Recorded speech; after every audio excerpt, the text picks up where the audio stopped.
Hello, Mr. Vedant.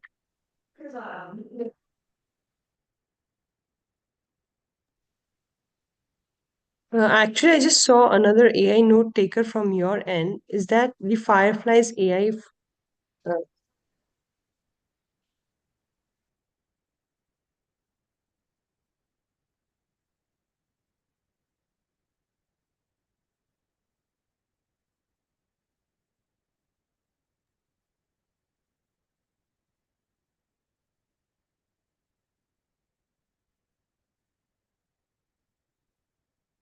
okay, can you hear me, Mr. Vedant? Hi. Yeah, I can hear Yeah, you. yeah, great. I just wanted to confirm the AI note taker. Is it okay if I remove that? Yeah, you can We are remove already that. live streaming this. Yeah, completely. It's completely all right. You can remove it. Okay, okay, thank you. Hi, hi. Am I audible? Yes, we can hear you. Got it. Yeah, you can So, remove it. You can remove it. yeah, I've already done that.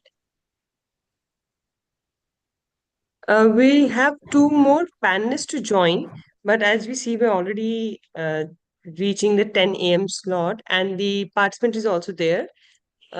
Maybe we can kickstart it, or do you want Yes. to wait for 2 more minutes for other panelists to join? Let's do a thing. We'll wait for 2 more minutes, and I Okay, think we would be good to start then. okay, great.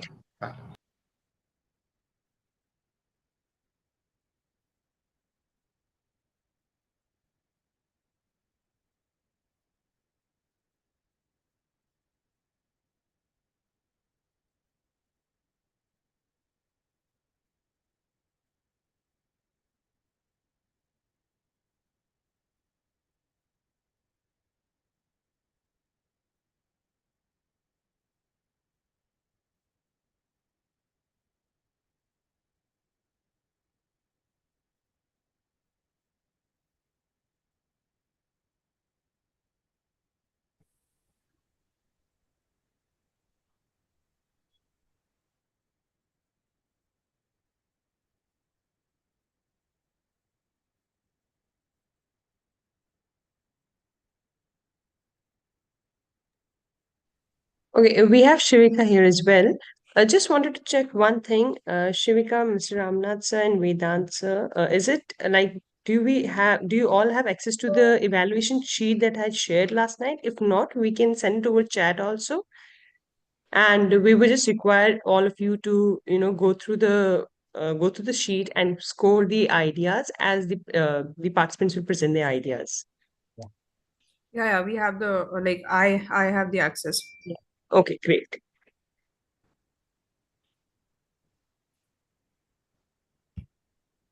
Okay, we are already crossed 10 now, and now we have three people in a panel, and we also have the first participant, Vaishnavi.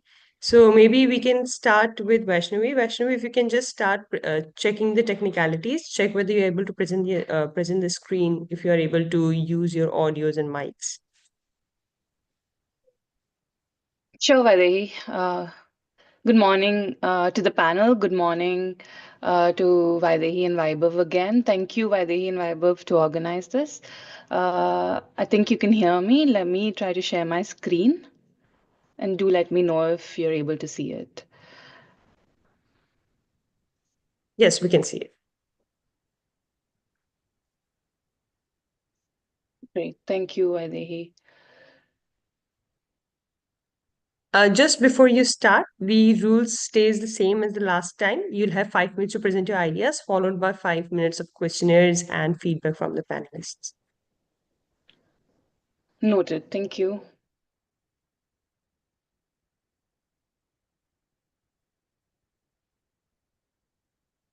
So, Vaidehi, can I start away? Yes, please do. Yeah.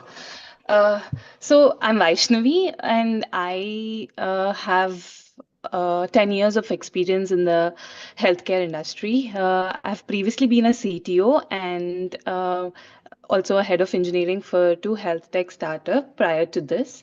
And during my experience in building a small business of medical device distribution, I happened to stumble upon the fragmentation and the disorganization in the medical device industry. That's how Signel Biomedical was started. So Signel Biomedical is an enterprise procurement solution for hospitals, diagnostics, clinics, and healthcare facilities all over India to procure their daily, weekly medical devices and medical consumables and disposables. Everything needed under one platform, needed to run their healthcare operations.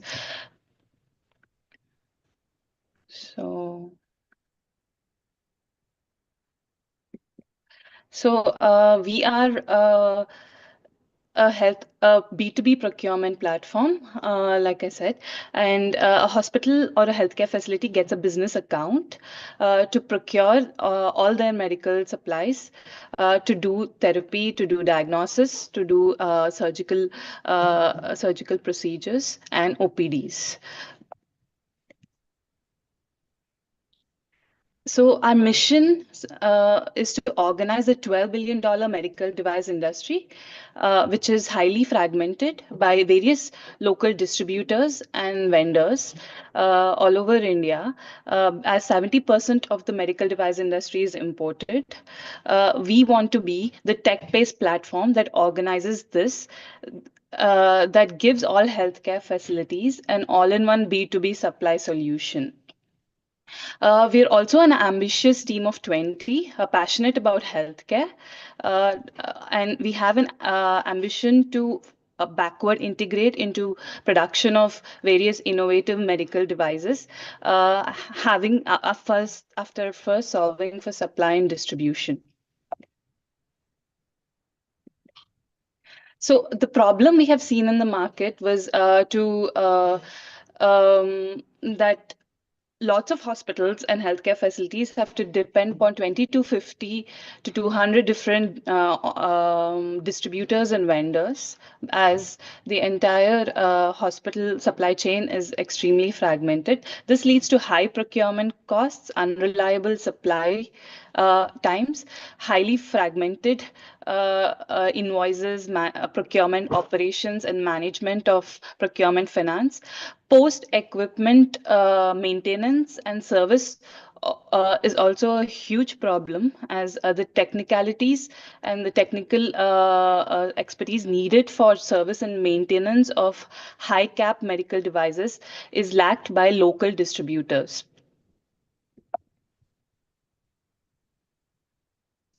So Signel Biomedical gives access to every healthcare facilities to a one-stop marketplace, where they can purchase their weekly, daily, recurring supplies. It also gives them access to AI-based inventory and asset management systems, making it a complete B2B procurement solution, along with purchase finance integrated into it.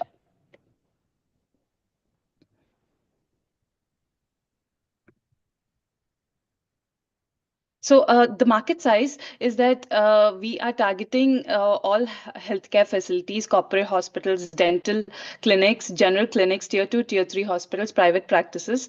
We have around almost 40,000 multi-specialties hospitals in India, which are 100-bedded, and they themselves build 10 lakhs per month, making it a 4,000 crore market in itself. But our strategy is to target SMB hospitals and clinics,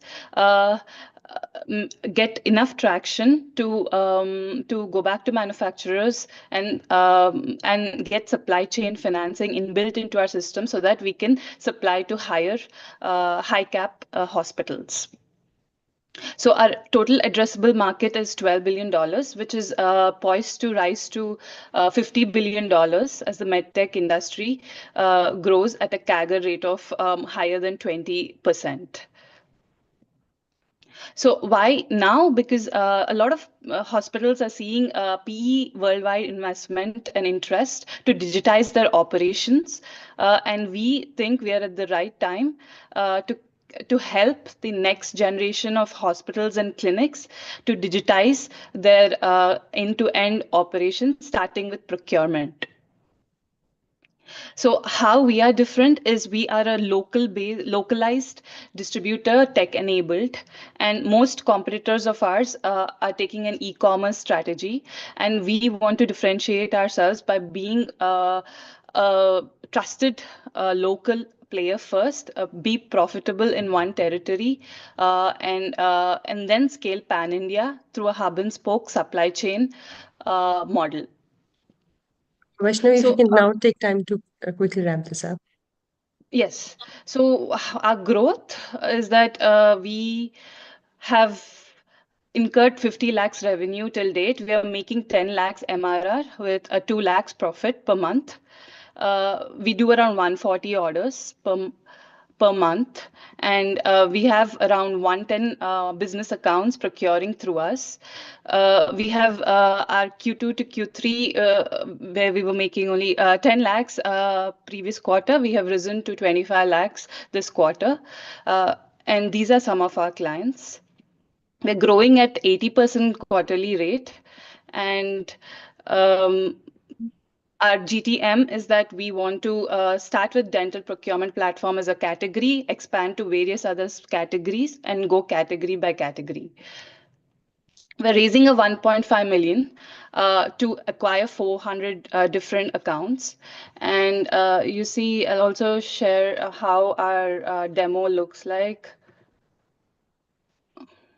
of the platform.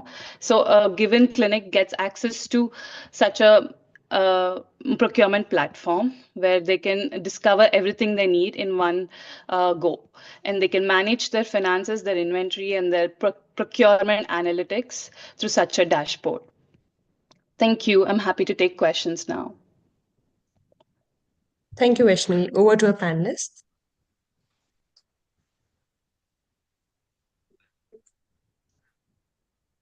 So Vaishnavi, can you talk about your working capital cycle here? That's the first question from my side. The other is I want to understand what is your margin when you say you've done like 50 lakhs till date as a revenue. What is your margin in that? That I'm assuming is a GMV number, right? Yeah, that's right, Shivika. So it is a GMV number, and currently we play with margins ranging from 5 to 15% based on SKUs. Okay, got it. So out of that 50 lakh GMV that you're talking about, your net revenue, if I'm assuming on the higher side also 10%, so you've made like a 5 lakh in that. That's right. Okay. And what about the working capital cycle? Are we giving these products on credit to the hospitals? Yeah, we give 20 days credit period to hospitals. So out of this 50 lakhs or say 10 lakh MRR of GMV that you're talking about, what is the collection right now? This is post-collection numbers. Okay, got it. Fair. Okay, thank you. Thank you, Shivika. At what level of financing are you in investment-wise? Do you mean to say how much we're raising? Yeah, how much you're raising and from where and how long it will last? So currently we're bootstrapped. We have raised a small pre-seed. Since then we've been bootstrapped. Now we're raising a seed fund round of 1.5 million.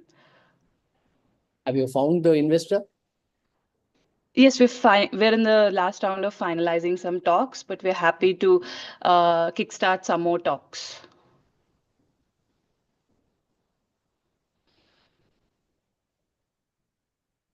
And how many, hospitals or dental clinics, and how many have you contacted? What's in your inventory list of that? So we have 110 customers procuring through us. They place an order every 2 weeks with an average order value of say 9,500 to 18,000. We've seen the average order values increase over a 4-month B2B sales cycle.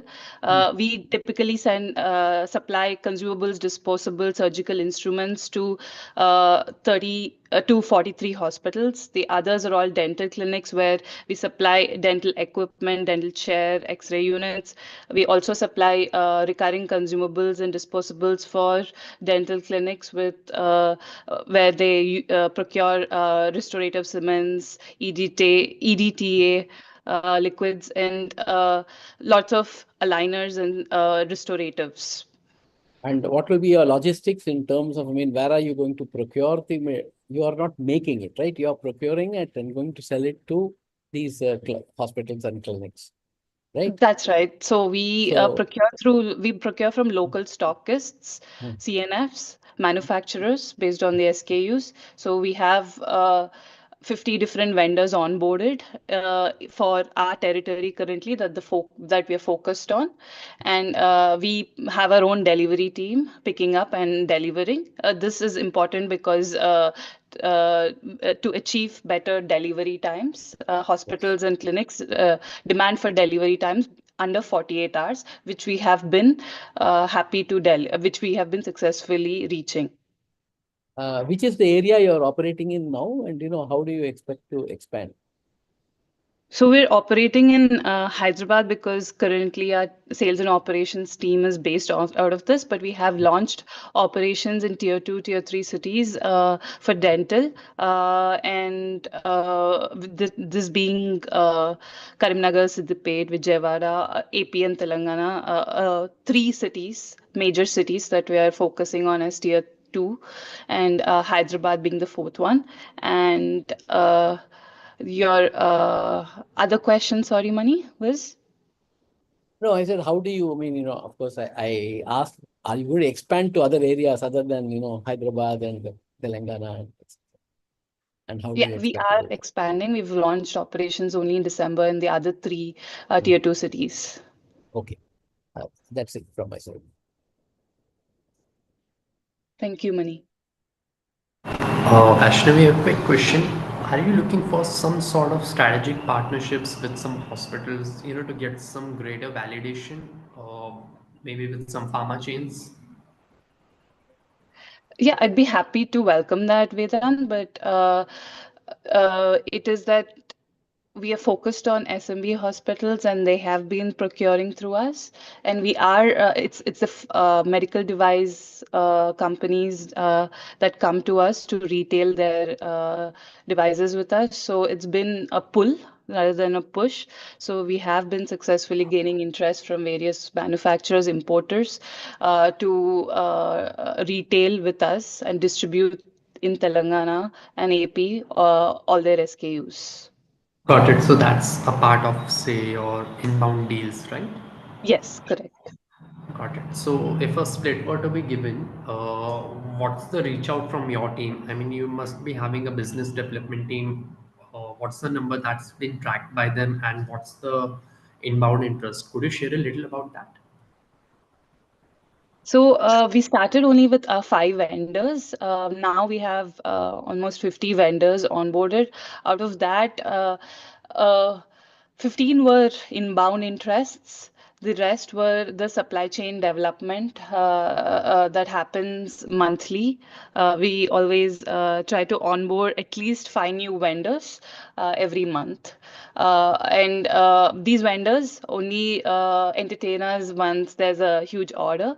So until then, these relationships have no value. So it's mostly related to how we kickstart business with them, and that's how we start onboarding them. We have done cold outreach, but haven't been successful because all these vendors are highly busy. Only when there's an order, they talk to us, and we found that this is the best way to onboard vendors. Starting customer first, gaining a lot more orders, going back to the vendors, giving them business, and onboarding them. Got it. Got it. That's all from my side. Thank you. Thank you, Okay, Veda. thank you so much, and thank you, Vaishnavi, for the pitch. You may feel free to leave, and the panelists, you can take some time to score the idea. In the meantime, we have the next participants joined us. It's Varsha Verma. So Varsha Verma, while the panelists are doing with the other Right. round with the previous pitch, yeah, I see you on the video. You can also share your screen if you have anything to present, and you can check your mic as well.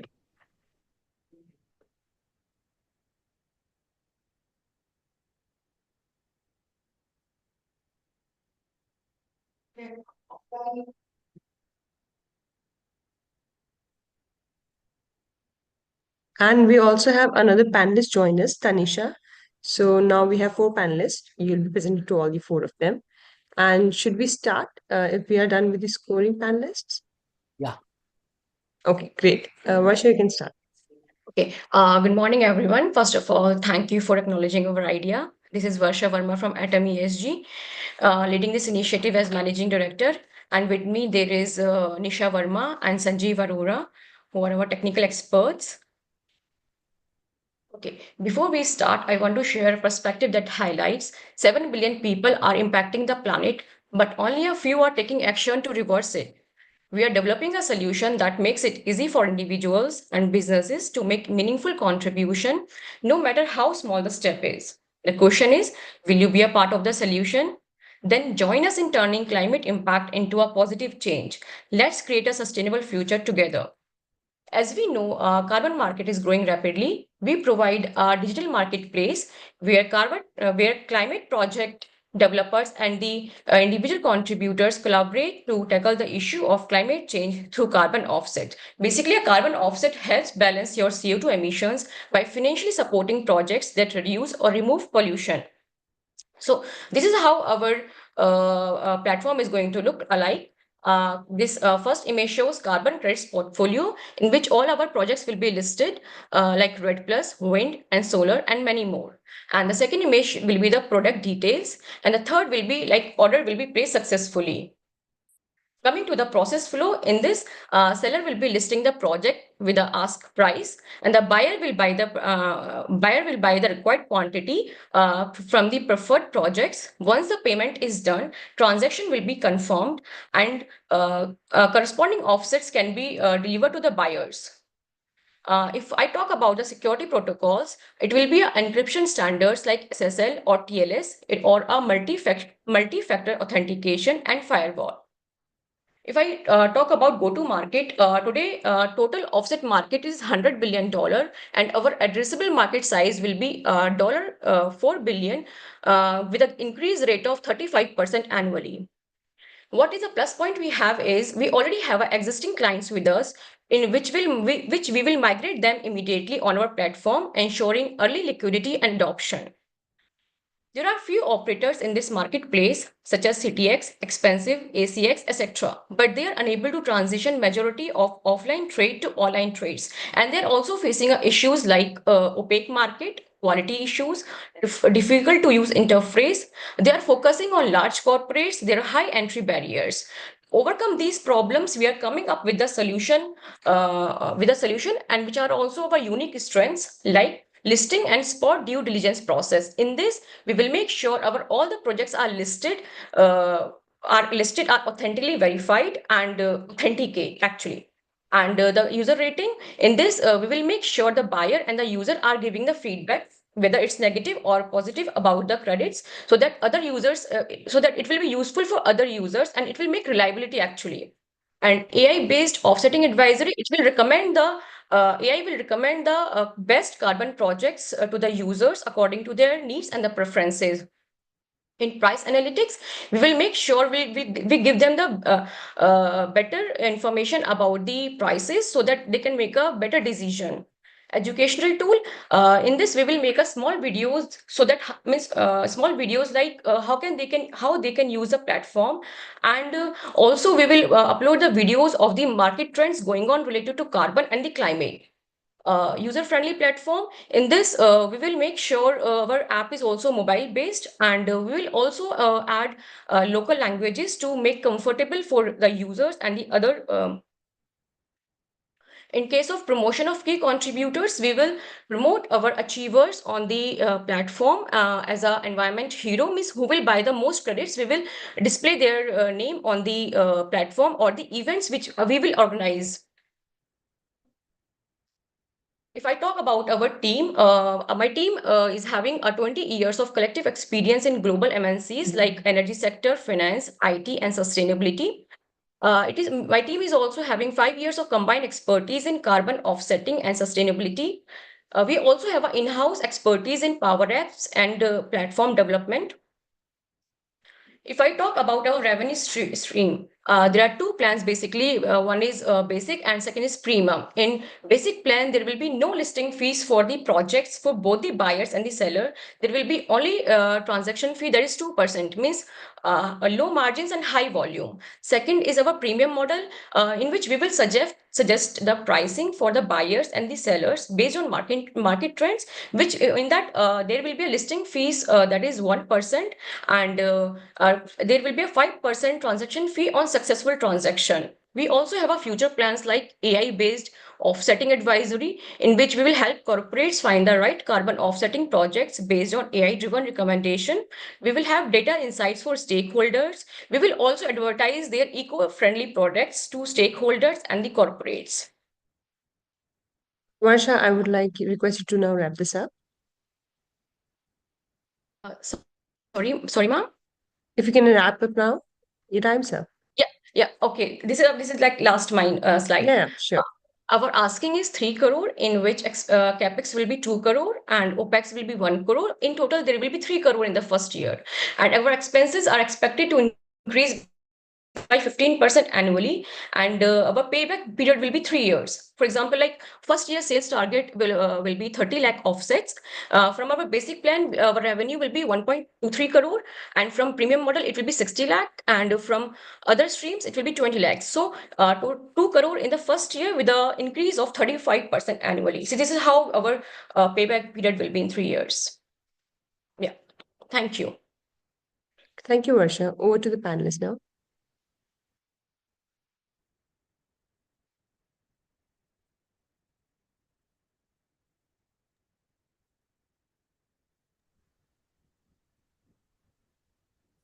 Are you guys a pre-revenue company right now, or have you started to monetize this?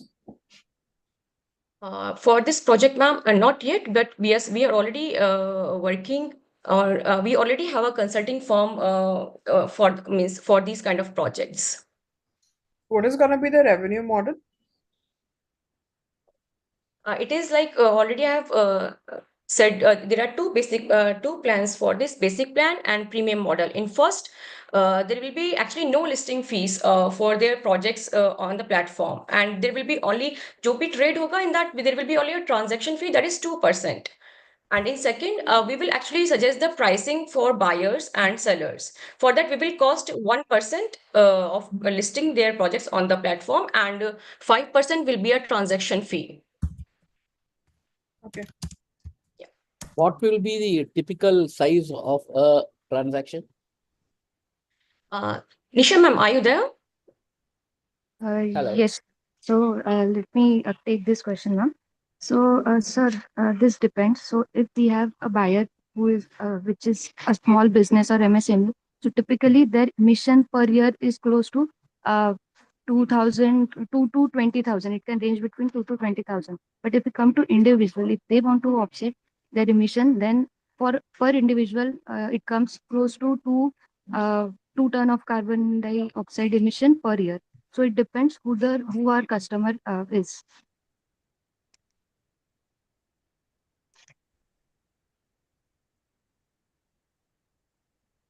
I would like to know who is your customer actually. Oh, okay. So, sir, first coming to first MSME sectors. So those industries which are emitting carbon, who are doing carbon emission over and above the normal, or who want to go net zero in that if they mention that they want to go net zero by next year, so they have various ways to do it. One of the way is to buy carbon credit and get their net zero emission. So our customers would be industries such as steel industry, cement industry, or maybe thermal industry who are emitting carbon credits, who are doing carbon emission, as well as not only MSMEs but also the individuals who are traveling via flight and who want to cut down their emission, who want to contribute to the society. So they can also do their bit by buying this. So our target customers would be MSMEs, individuals, also large business. And who is the supplier? So suppliers, so here it could be from renewable energy. If suppose there is a company who has solar wind projects, so they can register their projects in various registries and get the carbon credits issued, and then they can list their project. So this so here industries could be like renewable energy, the one who have battery storage. Next, it could be forestation or maybe projects like who have avoided forestation in the past. So maybe these projects are called REDD projects. So they can one of them. They can be one of them. Okay, Plus I'm done. also EV sector is also booming. So here EV manufacturers, they are also contributing to they are also reducing the emissions. So they also get carbon credits and they can also list their project which the buyer can choose. Okay, I'm done. Yeah, thanks.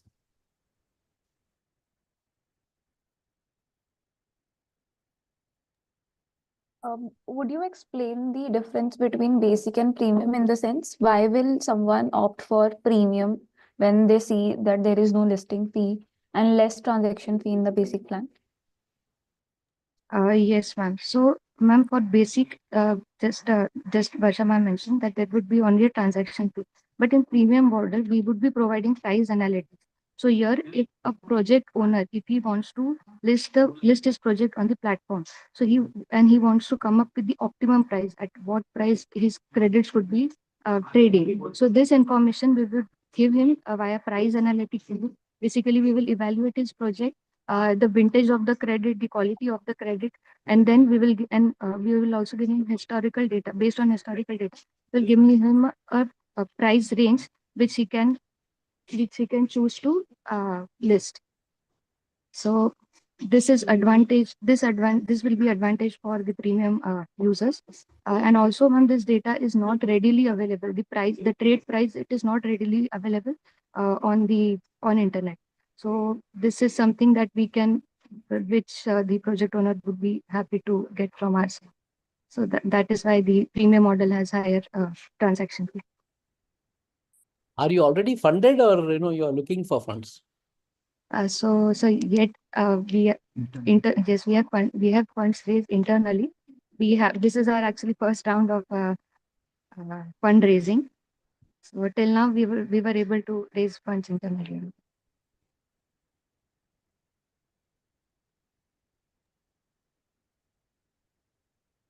I'm done. Okay, great. Vedant, do we have any questions from your end, or we can close this? Yeah, we can close this. Nothing from my end. Thank you. Great, great. Thank you, team. Thank you so much. Thank you, And everyone. Thank you so much. and panelists, you can take some time to read the idea. In the meantime, we have the other idea in the panel already, Purvi. So feel free to come on video if you'd like to start, and you can check the technicalities. You can check the mic. You can check whether you're able to share the screen.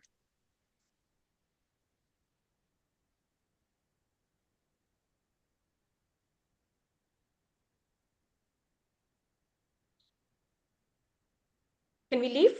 Yeah, sure. You can feel free to. Thank you. Thank you, everyone.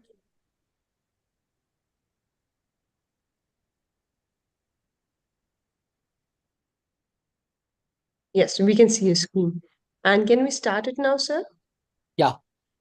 Okay, great. You can start. And just so you know the rules, that you have 5 minutes to present, after which you'll have 5 minutes of Q&A. Sure, sure. I'm audible, right? Yeah, we can hear you. And your time starts now. Okay. Hi, everyone. My name is Purvi Lohia, and I'm one of the founders of DeepSolv. So at DeepSolv, we are building AI agents for social commerce. We are enabling e-commerce brands to boost sales with AI-powered content creation and automated social media engagement. So let me talk about the opportunity here and how the social commerce wave is booming these days. So talking about shopping experiences, most of the product discovery is happening on Instagram. So whenever it's via through ads or it is through organic content, but most of us are seeing new and new products on Instagram. So let me just deep dive into some of the insights. So 83% of the users discover brands on Instagram. 25 million businesses are registered on Instagram. Okay. Some other insights. Okay. 22% of the users are using social media to read product reviews, and 53% would be less likely to purchase a product if they see a negative reviews. So these are some opportunities that we're talking about, and this is what we are tapping into. So social media marketing is no longer optional. It has shifted from good to have to a must have. It's essential. And brands not only need to impress with their content on social media, but they also want to convert increasingly and we have seen so much of competition these days, even on social media, with the content creation and marketing, right? So let me talk about some of the problems that brands struggle when they're scaling their social media marketing efforts. So the content creation time is definitely intensive. There's some missed product showcasing opportunities if they don't utilize the platform smartly. They feel difficulty in tracking and retargeting interested users. Like, for example, let's say there's some product which goes out of stock. Now they want to retarget the users who were interested in this product earlier. So they would want to uh, tell them that the product is in stock, and they would want to nudge their users on social media just to let them know that the product has come back in stock. So these are some of the use cases that we are solving. So what is the present market offerings? It's not like this is a new problem. Social media has been there for many years now. So how it was solved today is through marketing agencies, and there are many social media platforms as well. So, but what is the problem with marketing agencies and the social media platforms? So marketing agencies, first of all, the type of association that you have with the marketing agencies, there's a lot of transparency and expectation mismatch. The results are inconsistent, and there's a lot of to and fro communication that you have to do. Then there's a lack of data-driven decision making. And talking about the social media platforms, there are many big social media platforms available like Hootsuite, Buffer, Social Sprout, but these are not GenAI native. These are legacy platforms which have been built at very initial stages.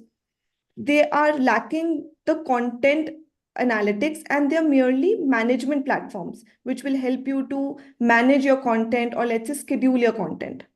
They don't learn about your brands or the usage, and the content is also not tailored to specifically for e-commerce. So how we fill the gaps in the market?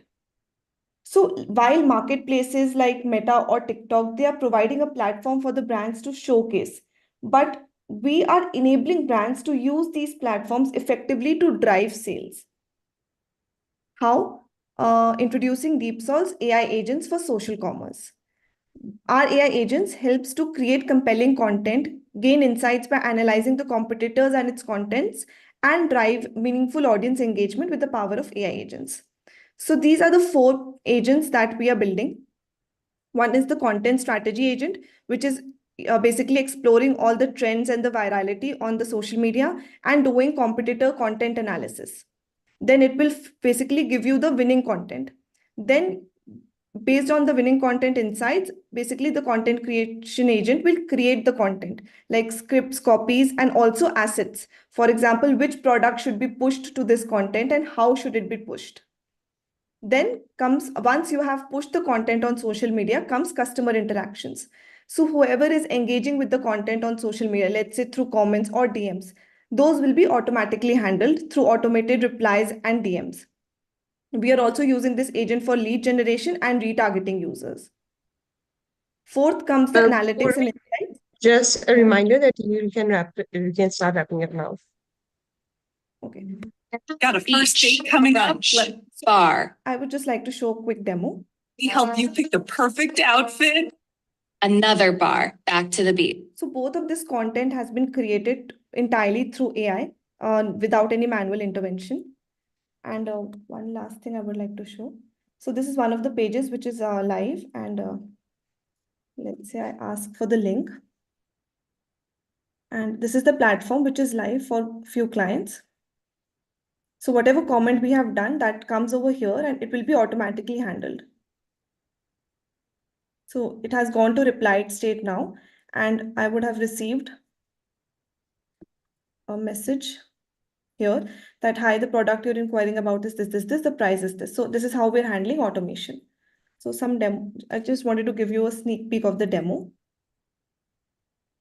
So not only comments, we have also automated DMs for some clients. So talking about the target market, we are focusing on e-commerce brands and digital marketing agencies. Any mid-market companies who's trying to scale their social commerce, we are primarily targeting those brands, and we are targeting 2 geographic locations, India and USA. So we have started with design partnerships in India with brands like Hair Originals, Shararat. Both of these brands have appeared on Shark Tank. Hair Originals has 100K followers on Instagram. Shararat has 10K followers on Instagram. For Hair Originals, you can just check out the page, and whatever automation you're seeing with comments and DMs, that is live with powered through our platform.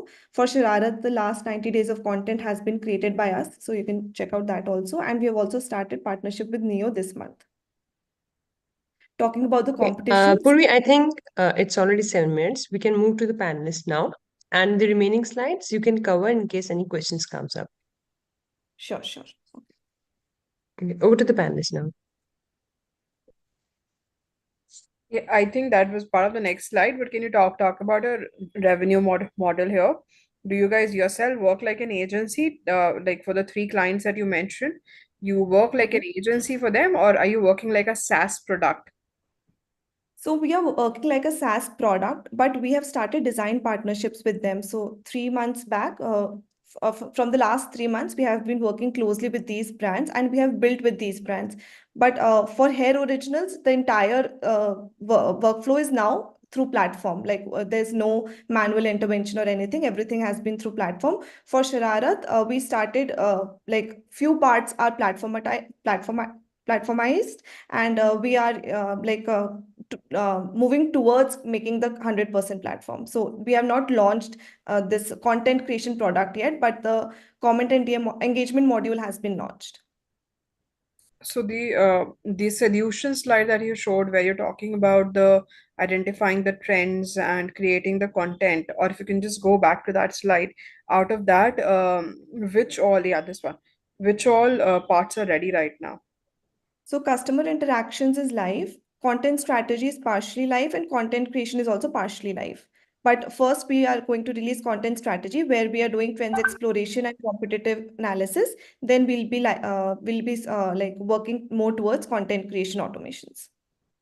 So this is live. This is work in progress. This will be live by end of Jan, and this will be live by, let's say, this year quarter end. Okay. And what's your revenue model, the pricing wise?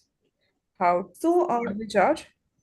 Customer interactions, we like the platform, we have not cracked the pricing model as of now, because we were doing design partnerships with them, but it was a 3 months contract. So now both the clients will be paying will be paying us.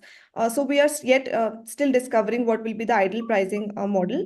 But for the interactions module, it's like we are starting with 1 rupee per interaction. Like any comment or DM we are processing, we are starting with 1 rupee per interaction. Got it. Okay, fair. What is your funding situation now, investment wise? So 1 year back when we started,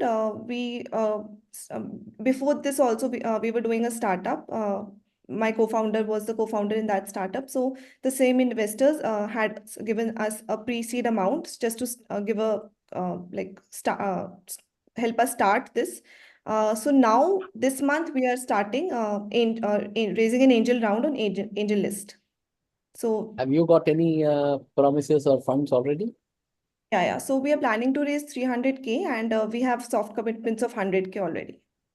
300K, I mean, US dollars or? Yeah, 300K US dollars, yes. So we have started this week only. But we have got 100K soft commitments, and we are just in the process of angel raise. So what are you actually looking for in this interaction? Pardon? So you already got some funding. You're already on your way. So what exactly are you looking for when you're interacting with us? So, if two things, one is like if any one of you would like to come to the angel round, I'd love to talk. Also, secondly, that we would need some help in cracking the US market. So, if that sort of help we can get from any one of you, that is also we are open for that too. And your target audience, are you targeting the brands directly, or are you going after the digital marketing agencies? Right now, we are targeting brands directly. So, whatever we are working with, we are working directly with brands because we want this to be a brand first product rather than agency first product. Okay. So we did a lot of interviews with the social media marketers from both India and US. And there was one thing common that now brands are shifting their marketing efforts in-house. So that was one of the insights that we thought that we should build the brand first product. Got it. Okay.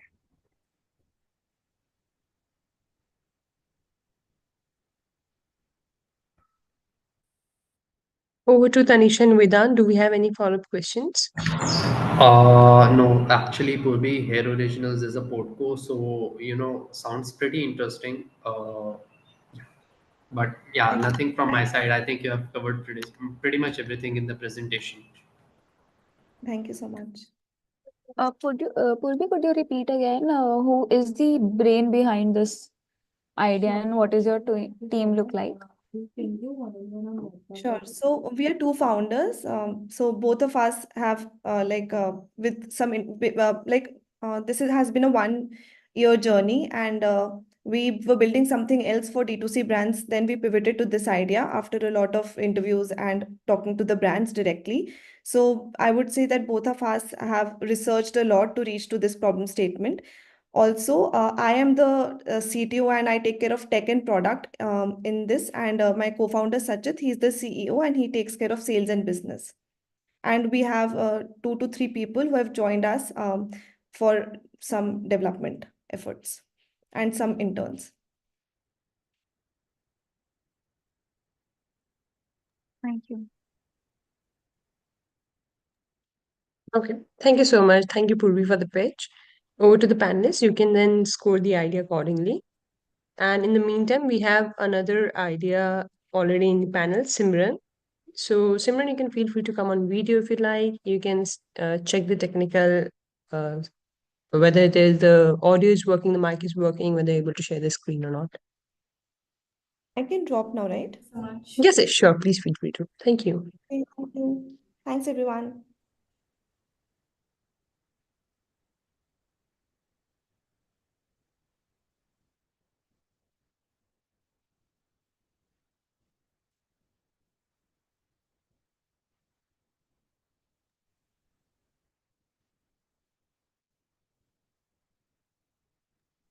Simran, will you be presenting your screen? Yeah. I'm audible, right? Yes, we can hear you. Can we start now, panelists? Yes. Okay, great. You can start, Simran. Perfect. Thank you so much. Just before you start, the timer stays for 5 minutes for your pitch and then 5 minutes follow-up questions. Okay? All right, perfect. Thank you Great. so much. Hi. Good morning, everyone. So I am Simran Singh. I am going to be presenting Kora, which is a company which I have founded, and it is in its pre-seed stage right now, right? So the origins of Kora started when I was looking at the fashion in Europe, or when I was studying in Europe in itself, right? And that started because I always loved the fashion there. I loved the way things were working over there. I loved how the clothes they wore actually looked on them. But it was never something which actually resonated with me. And that was primarily because everything over there, which I loved so much, was genuinely leather. And every time I thought of genuine leather, a farad of negative emotions actually come to mind. And like for everyone, clothes is something what I wear as a self-expression of myself. So wearing something which I always resonated with violence, which I always resonated with anything bad, never actually give the confidence which I was looking for while I was wearing for a leather, right? And I realized this is not just me. The vegan alternatives out there were also no better, because the vegan alternatives, what we talk about is mainly leather, right? Which is a petroleum based leather, right? And that never actually feels like leather, that does not age like leather, that does, when you wear them, it does not make you feel as confident and as nice as actual leather would. So it was based on this where I realized that there is actually a market gap in what consumers want, and it's not just me.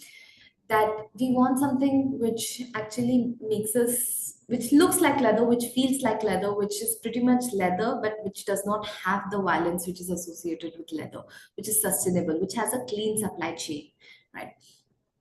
And once I started getting into this, I realized leather in itself and the supply chain and the industry has a very huge problem currently.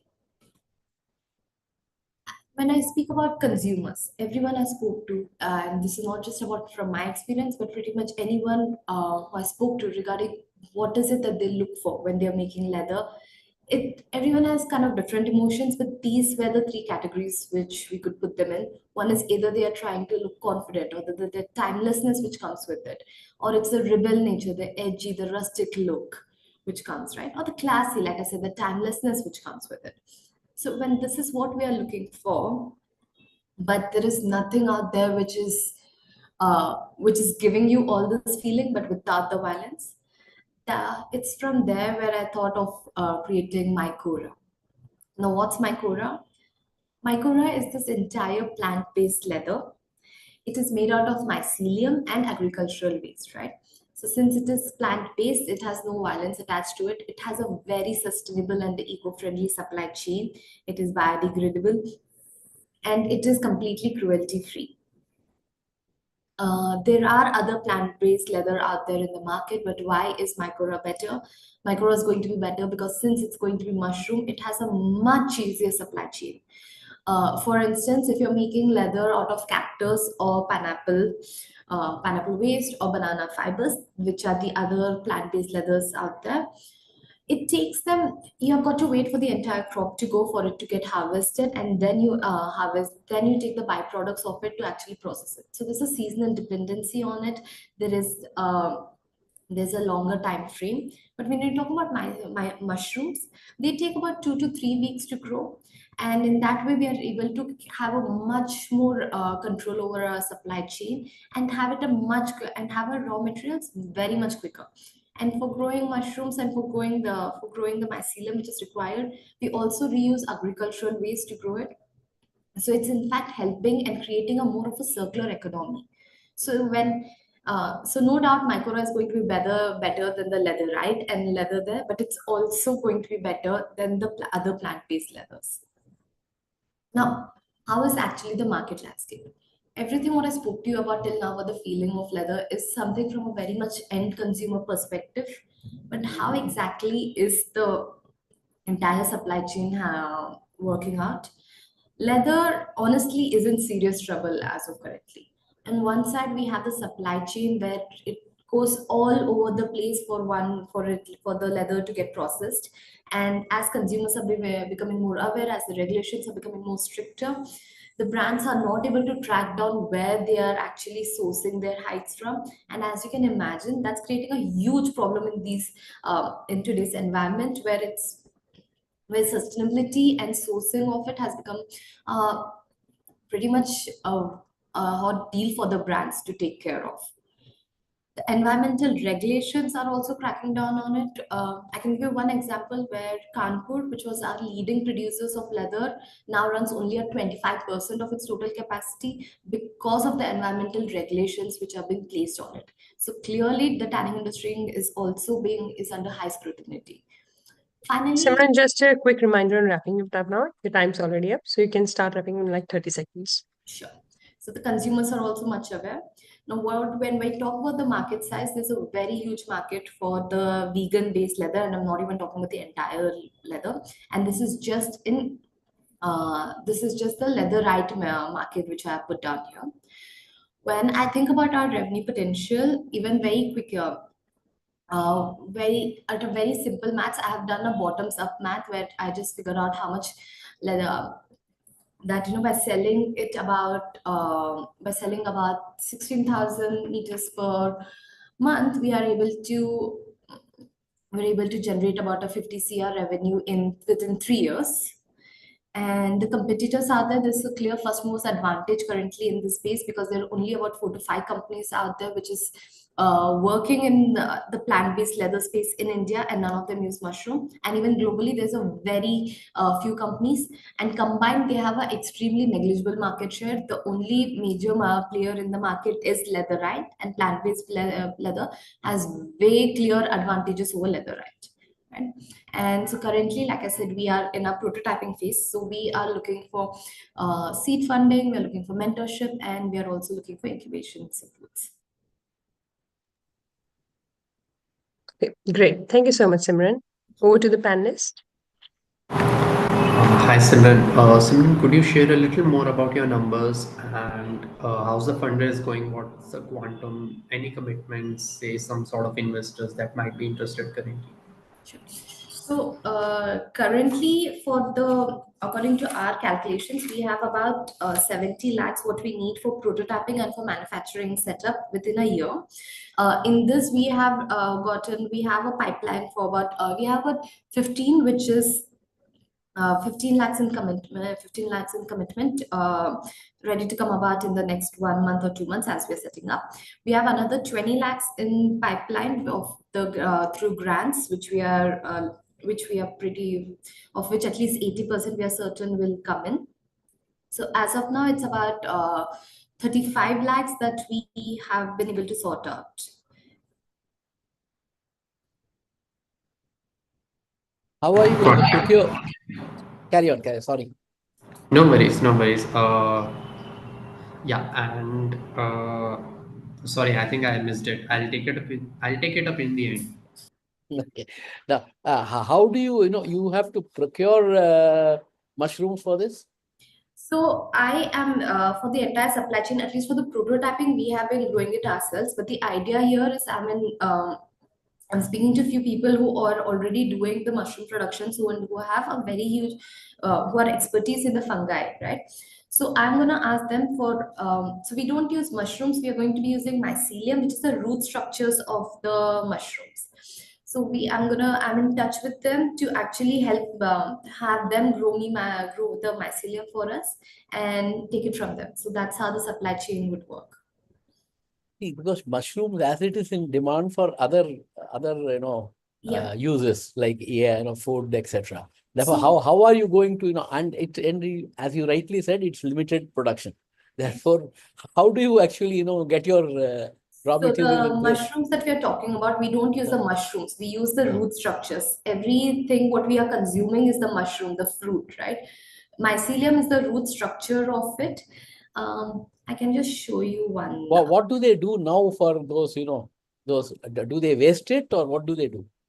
So right now, the mycelium, what they do is, they don't harvest it at all. They just let it grow again. They let the fruits grow again and again till they can, and then as far as I know, they actually discard it, right? Because it's the root structure of the mushrooms which I'm talking about. So I can just show you. So just give me a sec. Let me show you how the mycelium will actually look like. So it is nothing like a mushroom.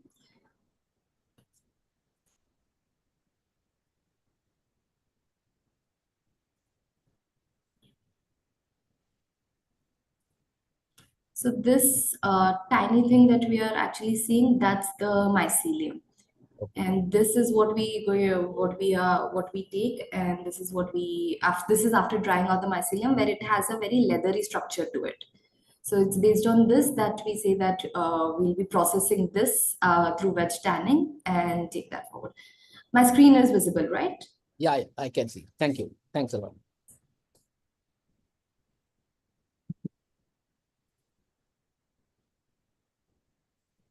That's it from my side. Vedant, you can take.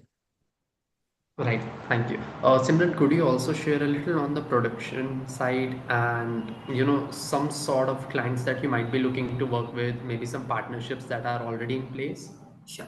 So Vedant, right now, like I said, we are finalizing our prototyping. So everything that we are talking about in terms of clients, we have shortlisted them, and we are like very initial stages of conversation. So we don't have anything concrete as such, but I can tell you the strategies what we have to actually take this forward.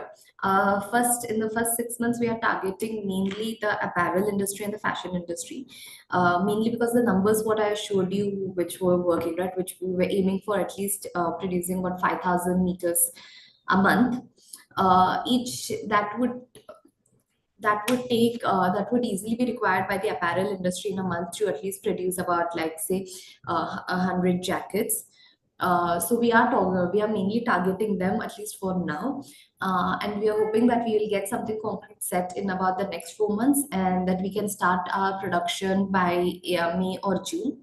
In terms of how we are actually producing the product, again, because we are prototyping, I'm working with the tannery, with veg tanneries, to figure out what's the final look of the material going to look like, and what's its carbon footprint going to be looking like. The tanning process is what we are going to be keeping in-house, and the mycelium production is what we are going to outsource to other fungi experts already out there. Does that answer the question? Yeah, thank you. No, when you say you're going to take tanning with you, no, tanning comes with pollution. Okay. So Yeah. what are you going to do with it? So chromium tanning is what is the major causes of pollution, and the other thing in pollution is because when you're processing the animal hides, you've got to remove the salts of it, you've got to remove the hair of it. Those are the parts which actually which are very problematic. What I am talking about veg tanning is more of the mycelium is already there. It is already very easily set. I'm talking about just strengthening it, so there is no much waste out there. You're just strengthening the existing products without using the chromium salt. So of course, tanneries are the ones which are causing the most pollution. But if you see the ones the parts of tanning which is causing pollution, it's the initial stages, it's the processing of hides.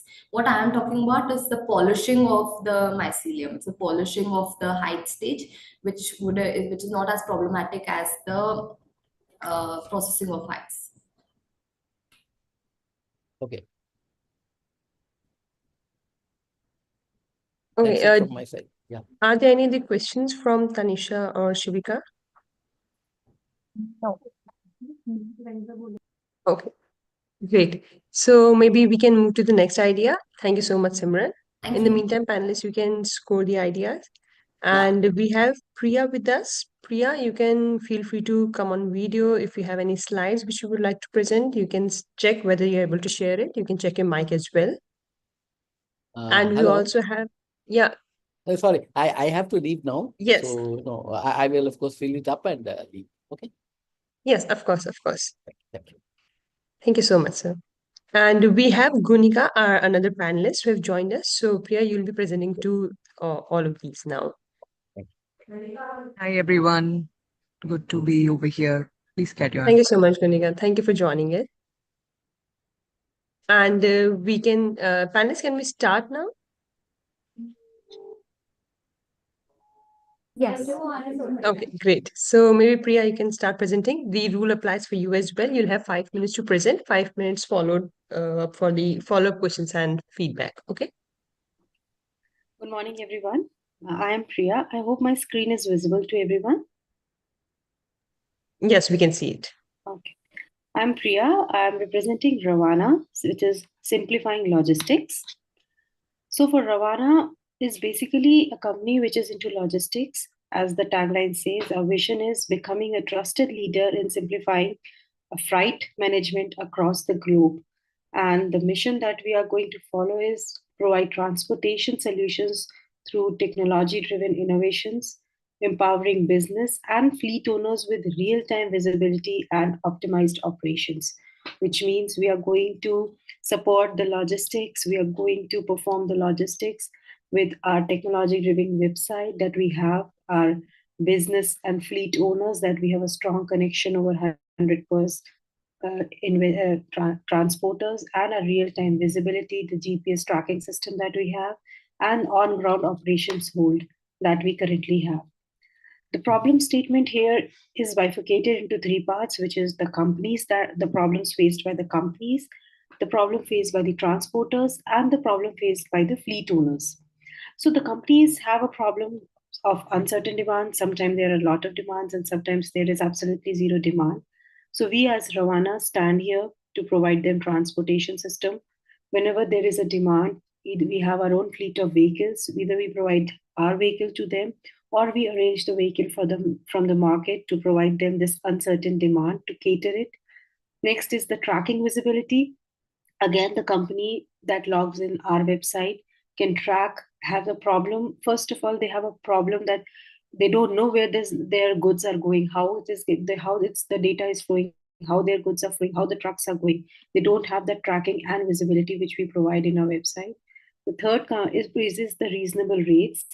Sometimes the rates are not as per the markets, as per the demand. People are putting unreasonable rates to get the goods from the companies.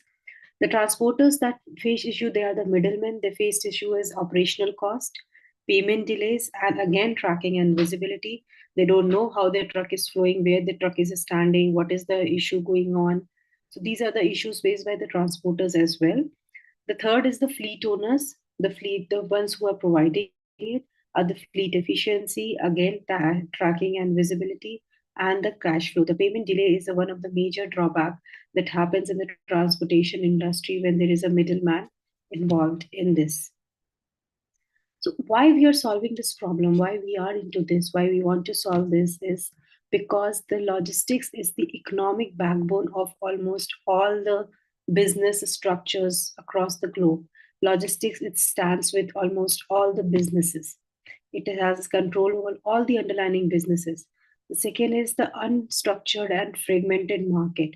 The market is very much fragmented, very much structured, no proper logistics system happening.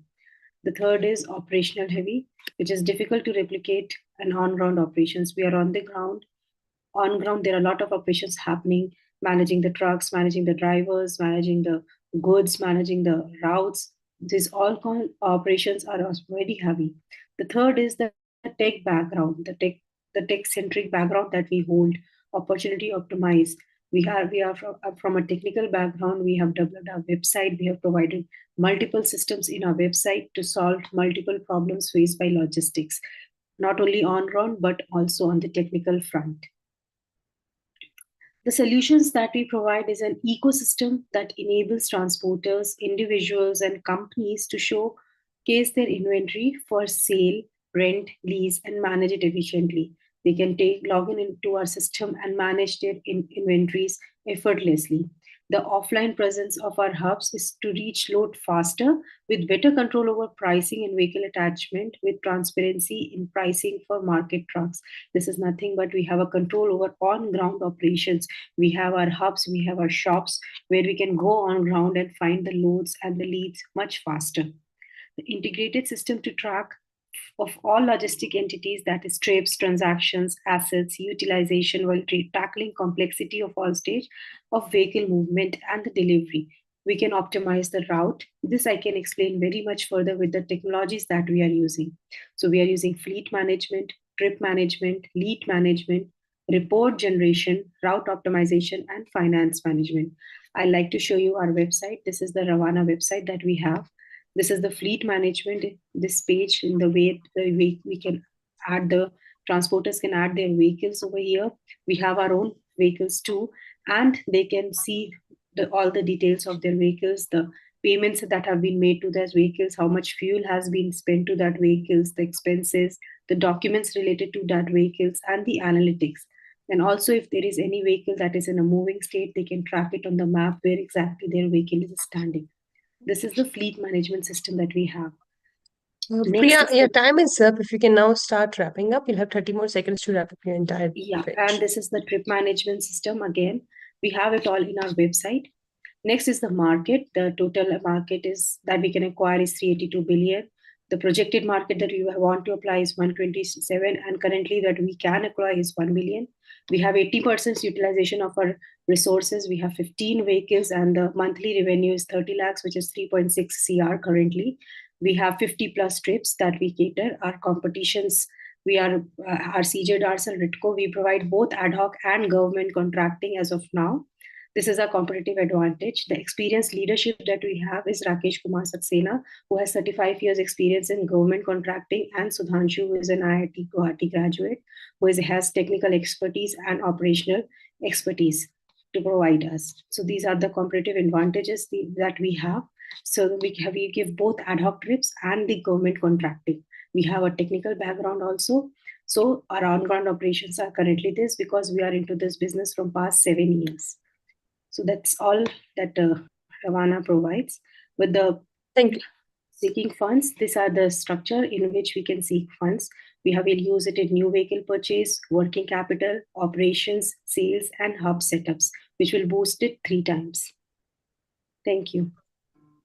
Okay, thank you so much, Priya. Over to the panelist. And if you have any sites or website to present, you can cover that during the questions as well. Okay, sure.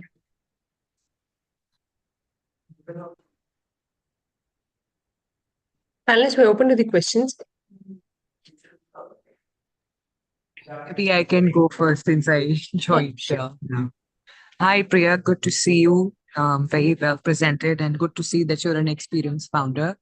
I have a couple of questions, and those are coming from our apprehension of having seen a lot of companies who are into the logistics and the transport space. Okay. One, it is very asset heavy.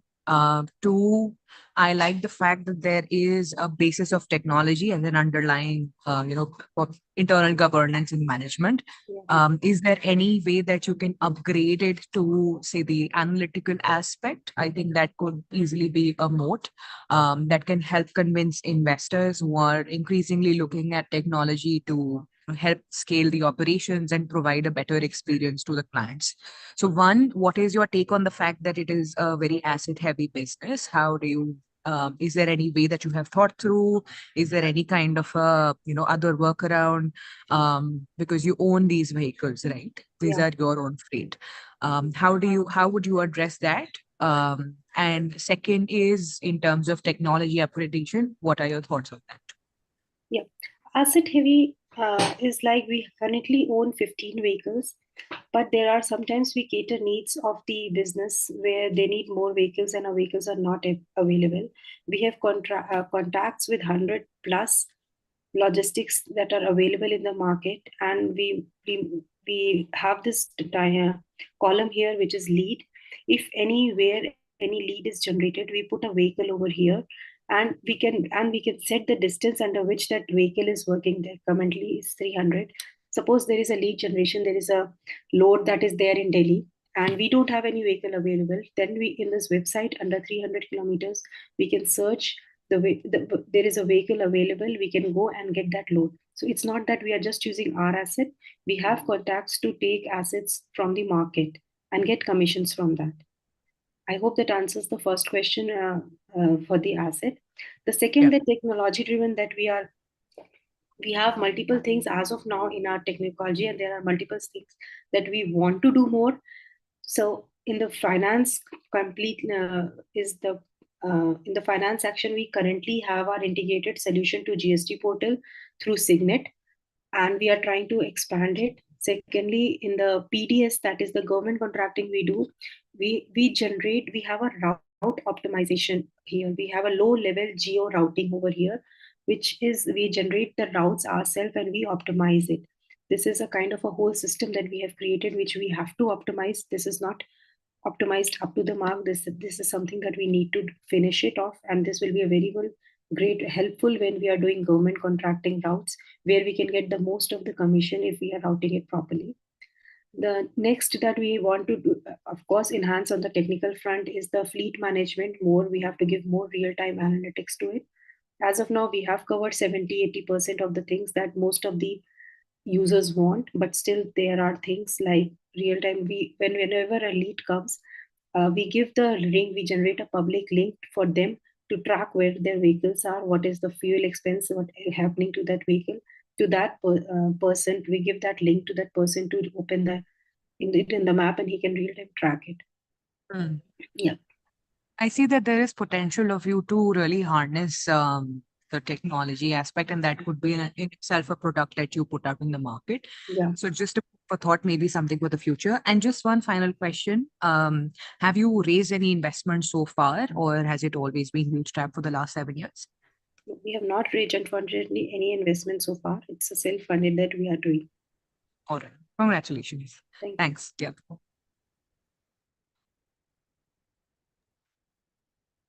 Over to the panelists, Shivika, Tanisha, Vedant, if you would like to have any follow-up questions. Hi, Priya. Priya, could you share a little about the current round structure? What are you raising, and how's the investor interest for the same?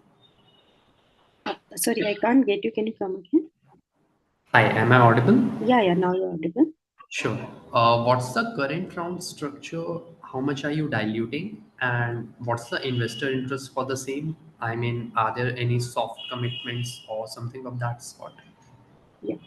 So as of now, we have, apart from the transporters, we are getting leads directly from companies like Dalmia Cement. We have contacts with them. We have worked for ITC, for Exide, for Star Cements, for Redco. These are the big names that we have currently diluted and we are working with. Apart from that, we have government contracts from FCI for the PDS distribution. We have filled the tenders for that, and from past 5 years, we are working over it 2 times so that we have gained the tender contracts from them because of Mr. Rakesh Kumar Saxena, who is in our leadership team from past. He has a government contracting. He is in government contracting from past 35 years.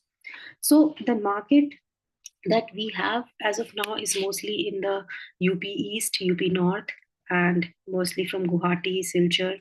That market is as of now what we are like for a 1 month turnover has come. What we have get profit from 1 month is around 4 lakhs. The last month, if I say December, it's around 4 lakhs. If you want, I can show you a trip analysis sheet over here. This is for December, and we have a total kind of a, this is how we maintain total fuel days, the salary of the driver, fuel expenses, ad hoc, everything. If we see, we have a total monthly profit of 6 lakhs around and a turnover of around 14 to 15 lakhs. So this is how we are kind of diluting it, and we are kind of expanding it and trying to get more and more ad hoc trips by utilizing our vehicles to the most, and by taking the market over and getting more vehicles if there are any leads. Got it. And what are you raising? Could you share that? What are we raising in the sense? What's the quantum of funds that you're raising? Got it. We are seeking around 7.2 crores, which is like used basically for new vehicle purchase and the working capital. With the past few years, we have seen we need to have a working capital, a good amount of working capital to make the show running, to have operations. We'll set up local shops so that we can get a strong on ground hold, because for this business, what we have realized, we need a strong on ground operations hold. And so if we develop like in Yamunanagar, Delhi, Silchar, these are the hubs for transportation. We'll set up shops over there, which will boost the leads that are coming.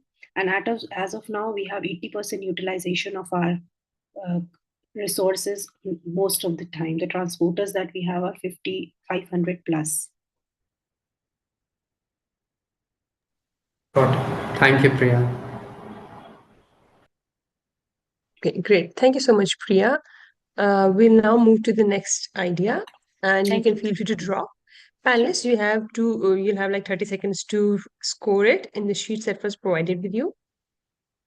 And Vidhi, yes, you can come on video if you'd like to. You can check whether you're able to share the screen. You can check your mic also in the meantime. Thank you, everyone. Thank you. Thank you, Priya. Yes, we can hear you. So, good morning, everyone. My name is Do you have any slides to present? Yes, I'm sharing. Okay. Can you just check whether you're able to share it?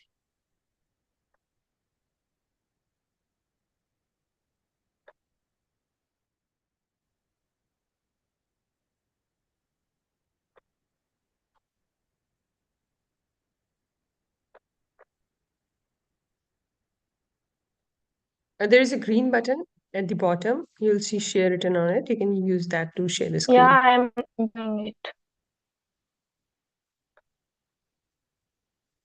Is it visible? Yes, we can see it now. And the rule applies the same. You'll have 5 minutes to present the ideas, followed by 5 minutes of Q&A. You can start now. So, good morning, everyone. My name is Vidhi Bhardwaj, and I'm the founder of BreathSpare. And today I am going to share our vision on a cleaner, healthier, and future powered by AI. So, our tagline is Predict, Prevent, Purify. Our mission is to bring air quality insights directly into the hands of individuals and businesses to make impactful data-driven decisions. Coming on to the summary, BreathSphere visions a world where air quality insights empower healthier communities and smarter urban planning. Our mission is simple, that is to provide individuals and businesses with real-time actionable air quality data that is both accessible and personalized. Let me share some compelling facts that India is home to 22 of the world's most polluted cities. While systems like Google Air Quality and Pollution Board exist, they lack two critical elements, that is the personalization and actionable insights. BreathSpare bridges this gap with an AI-driven consumer-centric approach. So the problem we are facing, that is the air quality, is not just an environmental issue, it's a public health crisis. It contributes to the respiratory disease, cardiac conditions, and millions of premature deaths in each year. However, the current situation available to consumer falls short. They are either inaccessible, providing generic data, uh, or fail to deliver actionable insights. For instance, like existing apps tell you the AQI, that is air quality index, but they don't provide the personalized recommendations or integrate seamlessly with air purifiers to help you act on that data. This is the gap the BreathSphere addresses. So the solution is we offer an AI powered platform that provides real time and predictive air quality tailored to hyper local areas, personalized health recommendations based on user profiles and preferences, seamless integration with smart devices like air purifiers so users can automate their responses to poor air quality. Imagine you are walking up to a notification that not only tells you the today's AQI but also suggests closing your doors or turning on your air purifier. With BreathSpare, this is no longer a vision. By providing hyper-local, real-time air quality prediction, BreathSphere enables users to minimize their exposure to harmful pollutants. For example, the individuals with respiratory conditions like asthma or children that have some diseases related to the breathing capability can plan their activities to avoid the peak pollution hours, reducing the health risk. So our technology advantage leverages advanced predictive models using machine learning and integrates with IoT devices for real-time actionability. Our model provide hyper-local predictions with unmatched accuracy. Our platform offers proactive alerts and personalized recommendations rather than static data. Market size, if we're talking about the air quality monitoring market, is projected to reach $8.7 billion globally by 2026, with rapid growth driven by increasing pollution awareness. Our primary target consumers are urban households in polluted area, air purifier manufacturers seeking differentiation through advanced features, and institution and governments needing detailed air quality analytics. Also, they can be the IoT manufacturers with which with which we can integrate our model to provide a better solution. We acquire and retain consumers through our three-pronged strategies. That is the direct to consumer marketing via app stores and environmental campaigns, partnerships with IoT and air purifiers manufacturers for business to business licensing, and advocacy-driven campaigns that positions BreathSpare as a must-have for health-conscious individuals. So our business model comprises and it ensures the scalability and sustainability. For example, for business to consumer, we can offer subscription plans for personalized recommendation, advanced features, and for business to business, we can license our predictive analytics technology to air purifier companies and smart home platforms. So coming on to the competition, in our competition that we are aware of players like Google Air Quality and pollution boards. However, they offer broad, generic data that doesn't solve the consumer's core needs. What sets us apart is our that USP, that is the consumer first design offering actionable personalized insights, seamless integration with everyday devices like air purifiers, enabling proactive responses to air quality changes. Coming on to our Vidhi, team. your time is up, so just take 30 more seconds to wrap up now. Okay.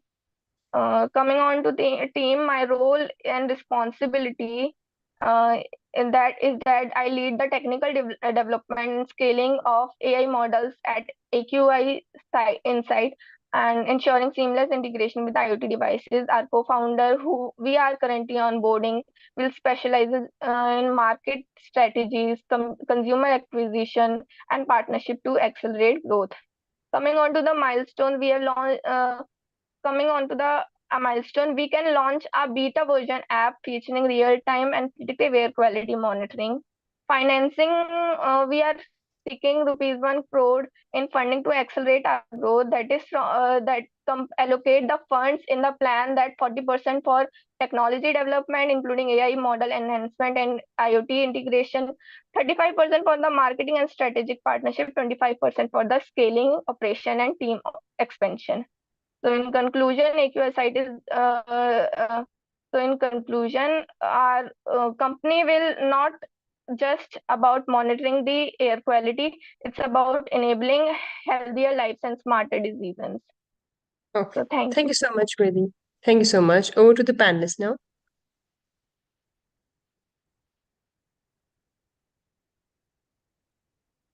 We can start with Gunika if you'd like. Sure, I'll go ahead. Vidhi, thank you for the presentation. I have a very fundamental question, actually. Aside being more in terms of monitoring and analytics, what kind of a special differentiation do you bring to the table when there are already purifiers which are very advanced, which are actually helping in not just the analytics but also giving out purified air, right? Removing pollutants from the air or having some kind of a NBS solution to make that work. What good is the product by itself? And if you have plans to, mature the product into something else? Yeah, our product will not like today's solution have static analytics that in it measure the real-time data of air quality, but our product will predict it, and simultaneously it will manage the air purifier, whether to turn it off and whether to make it onto a or decrease it. It is what that keep us apart from those things. Also, our mission is not only to provide a broad statistic that the air quality in Delhi, like most of the solution tell that the air quality in Delhi will vast this month, vast this day, and vast this hour. But our air quality product will tell that today that it will be hyper localized. It not just localized, it will be hyper localized, that the air quality now or after 1 hour will be good in good in Connaught Place and not in Vasant Vihar. Like it will be personalized. The consumer can Market for this. Who is the market for this? Who will actually purchase this? we can integrate with IoT manufacturers. We can integrate with air purifiers. We can also raise like these only. Have we piloted the technology so far? And if it has been built also, because I Yes, didn't see I any have. screenshots of how it looks like. Yeah, I Go ahead. have created a prototype, just a prototype, taking the data from CPCB of Delhi's. I think it was from Vasant Vihar. Yeah, Vasant Vihar I have taken, and I have trained that model. For the pattern recognition, I have trained it with the LSTM model, and for accuracy prediction, I have trained it with XGBoost. The features we got from the LSTM model, that features only were trained with the XGBoost. So it was a hybrid approach, and we got good results in time series data. We achieved the precision of and accuracy of 73, and we can get it more than that if we uh, get some technical assistance. Like the data was so sparse because of the missing data, and we were not having the data which like for the time series data, missing data, we have to fill and impute it with the known values or the unknown values. It was very difficult for us. It will be the case if you are limiting yourself only to Basant Vihar, and if you were to say expand No, your geography. yeah, it was just prototype to just test that it is Right. predicting or good or not, and we got a good result that Got time. it.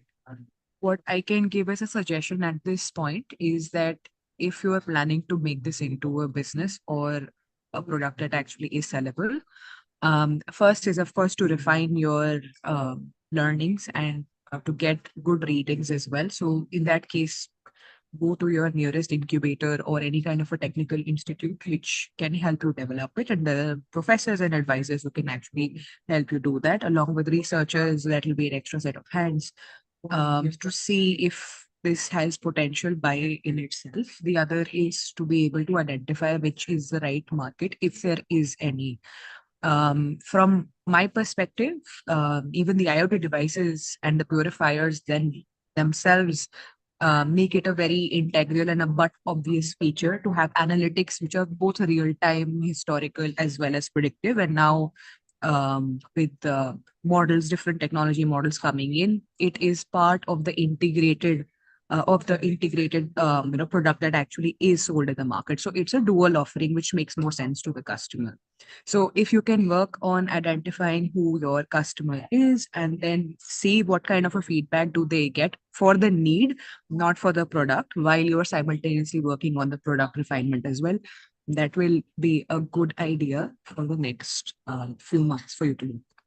Okay, Yeah. ma'am. Thank All right. Thank you. Thank you so much. Other panelists, do we have any questions? Tanisha, Vidhan, or we can move to the next idea? Not any questions from my side, but Vidhi, this is quite early, and with the limited data that you have currently, I mean, Tunika is absolutely right here. You need to work on a larger data set, and that would actually help you get some more validation. It's So yeah. true that yes, I have to take larger data, and I have that data also. But it was just a testing on some local region only. That I can take that data, and it will need a much complex computational resources which I lack and which I seeking for.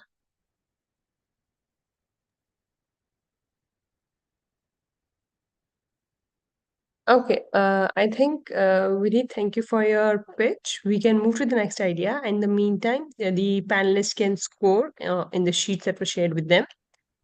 And Vidhi, you can feel free to leave if you like to. We have the next idea participants, Pragya and Mamta. You can feel free to come on videos if you'd like. You can, if you have anything to present, you can start sharing your screen. You can check whether you're able to share it. You can check your mic as well.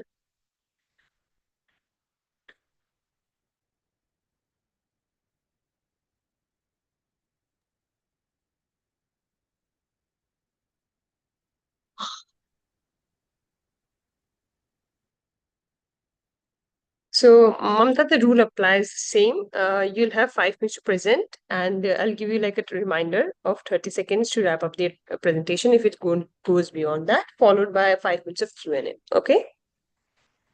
Yeah, okay. Great. You can start now.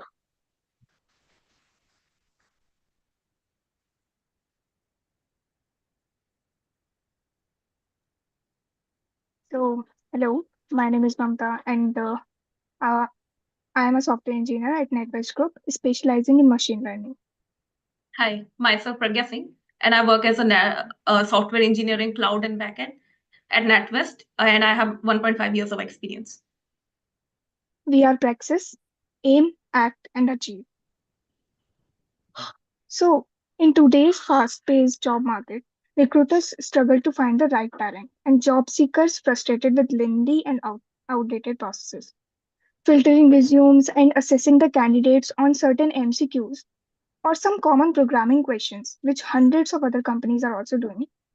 What about assessing them on a real world problem statement, similar to what they will perform on the job? Wait, that will require a lot of manpower and time to review the submissions. So, we are here to automate this whole process by providing an AI based assessment evaluation approach to save time and manual efforts of recruiters. Upload the project, sit back, and wait for the submissions. Select the best candidates from scores on the dashboard. So, this is a simple yet effective process. The recruiter has to upload the project. The users can select the project. They can enroll any of the project.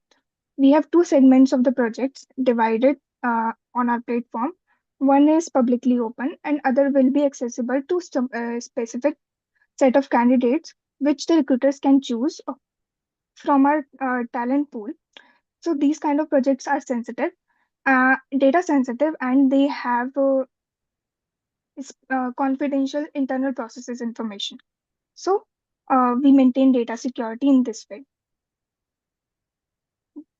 They can choose the project, they can upload the solution, and we also provide an in-house. We can also provide an in-house system where they can code and submit their solution, and our backend AI will score the solution,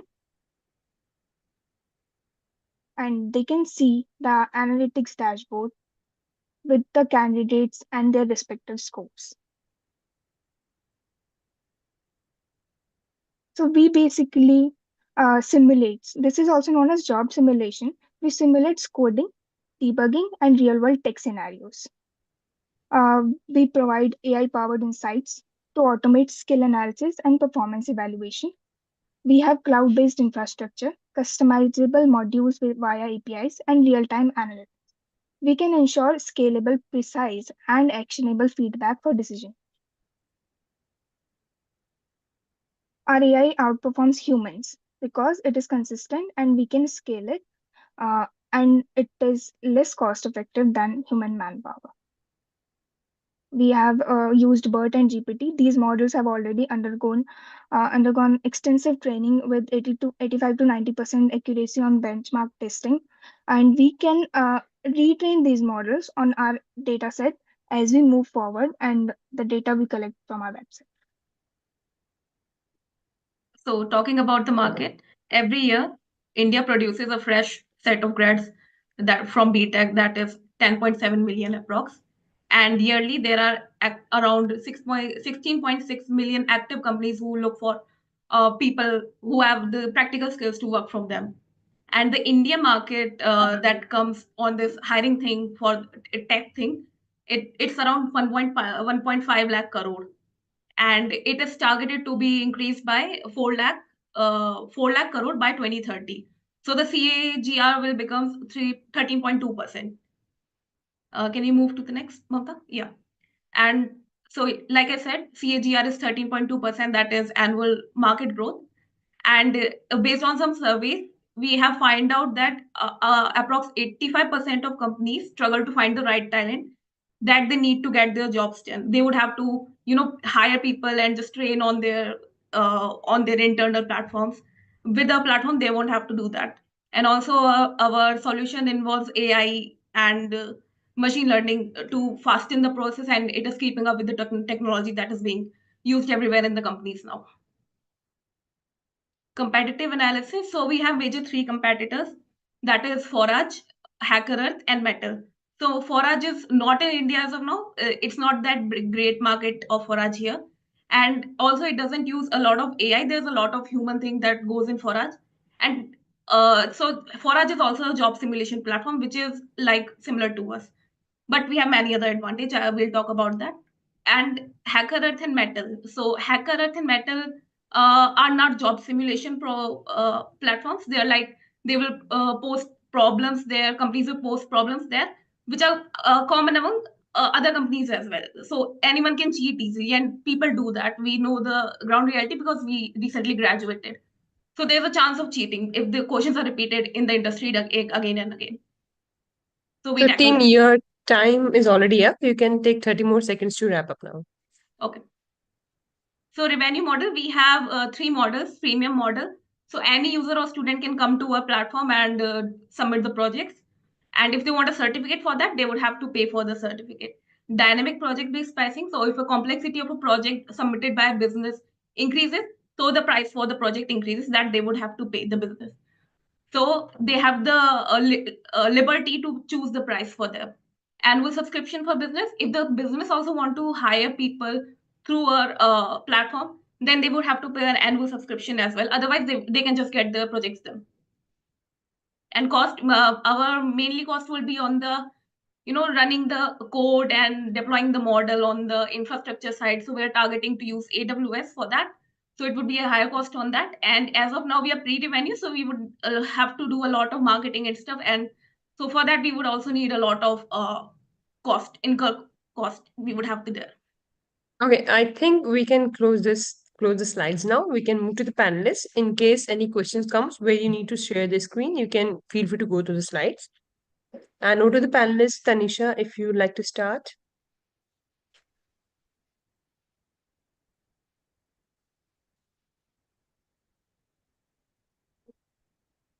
Vedant, Gunika, any of you can take up the questions we have. Hi Pragya, hi Mamta. Gunika, do you want to take it up? No, It's go all right. ahead. Okay.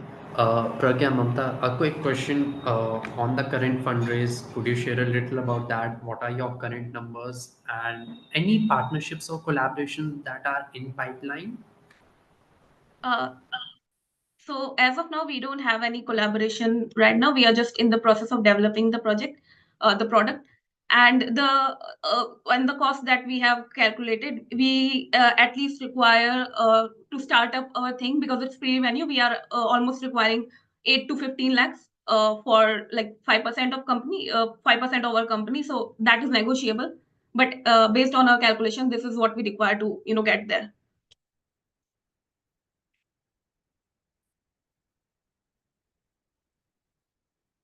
Got it. And could you also share a little on the partnerships portion? Are you having some sort of collaborations in pipeline? We currently do not have any collaborations, but we would like to collaborate with the existing job platforms to uh, to sell our thing, that we provide AI evaluation assessments. So they can be integrated with the existing job posting. But eventually, we want the recruiters to post a job on our platform only, and do the assessments on in-house on our platform only. Got it. Got it. That's all from my side. Gunika, you can please take it. Thanks. Thanks, Mamta and Pragya, for the presentation. I think you're at the right place at the right time, and I'm surprised that the prototype or the platform has not been built, because you have a group of really amazing panelists over here, thanks to the foundation team. but I would really strongly encourage you to get it out as soon as possible. It's not something that should take a lot of time. It does take a lot of resources, but it should be doable, for which I would suggest that you tap into any of the granting schemes like Startup India Seed Fund and stuff like that, which is already available with the incubators. You just have to log in, and I hope that you're registered and have all the functional details together. And for the requirement that you have right now to get the product built, at least at an initial phase with an initial layer, to test it out in the market, that will be a good thing, and it should not take a lot of time. That is one. Second, I do feel that you should have a little bit more clarity on who the end customer is going to be, or rather, and that allows your shaping of how the product will actually turn out. So when you say that recruiters will eventually post their job requirements onto your platform, versus when you say that you will do assessments, which is more student facing, or you will help them understand what are the industry skills, train them accordingly, and then do examinations, so on and so forth, and build like a scorecard. I see that vision working out, and that is the need of the hour. But recruiters coming onto your platform directly for their needs might not be possible for the initial interim that you have planned. So have absolute clarity on what is required. I do feel that there's potential in working with students, and thereon you can open that as a certification or a scoring possibility that recruiters can see, schools can see, and it could be one of the AIR rankings that come out, that schools and colleges can boast really, really well. And subsequently you can build courses. So that has a lot of potential. It's a very exciting space. So yeah, I just a little bit of more clarity will be good. I understand that it's very early, where you're still at an ideation stage, but with a little bit of help, and maybe asking your friends and family and parents to put in more cash capital into the space, having some interns, learning how to build that entire system, you should be good in under 6 months. Okay. Yeah, thank you. Yeah, Awesome. thank you. Thanks. Great. Thank you so much. Thank you, team. You can feel free to drop. We have another idea already in a panel. Anna and Nandita, if you would like to share your screen, you can check. If you can test your mic as well. And panelists, you can, in the meantime, take your time to review or score the idea.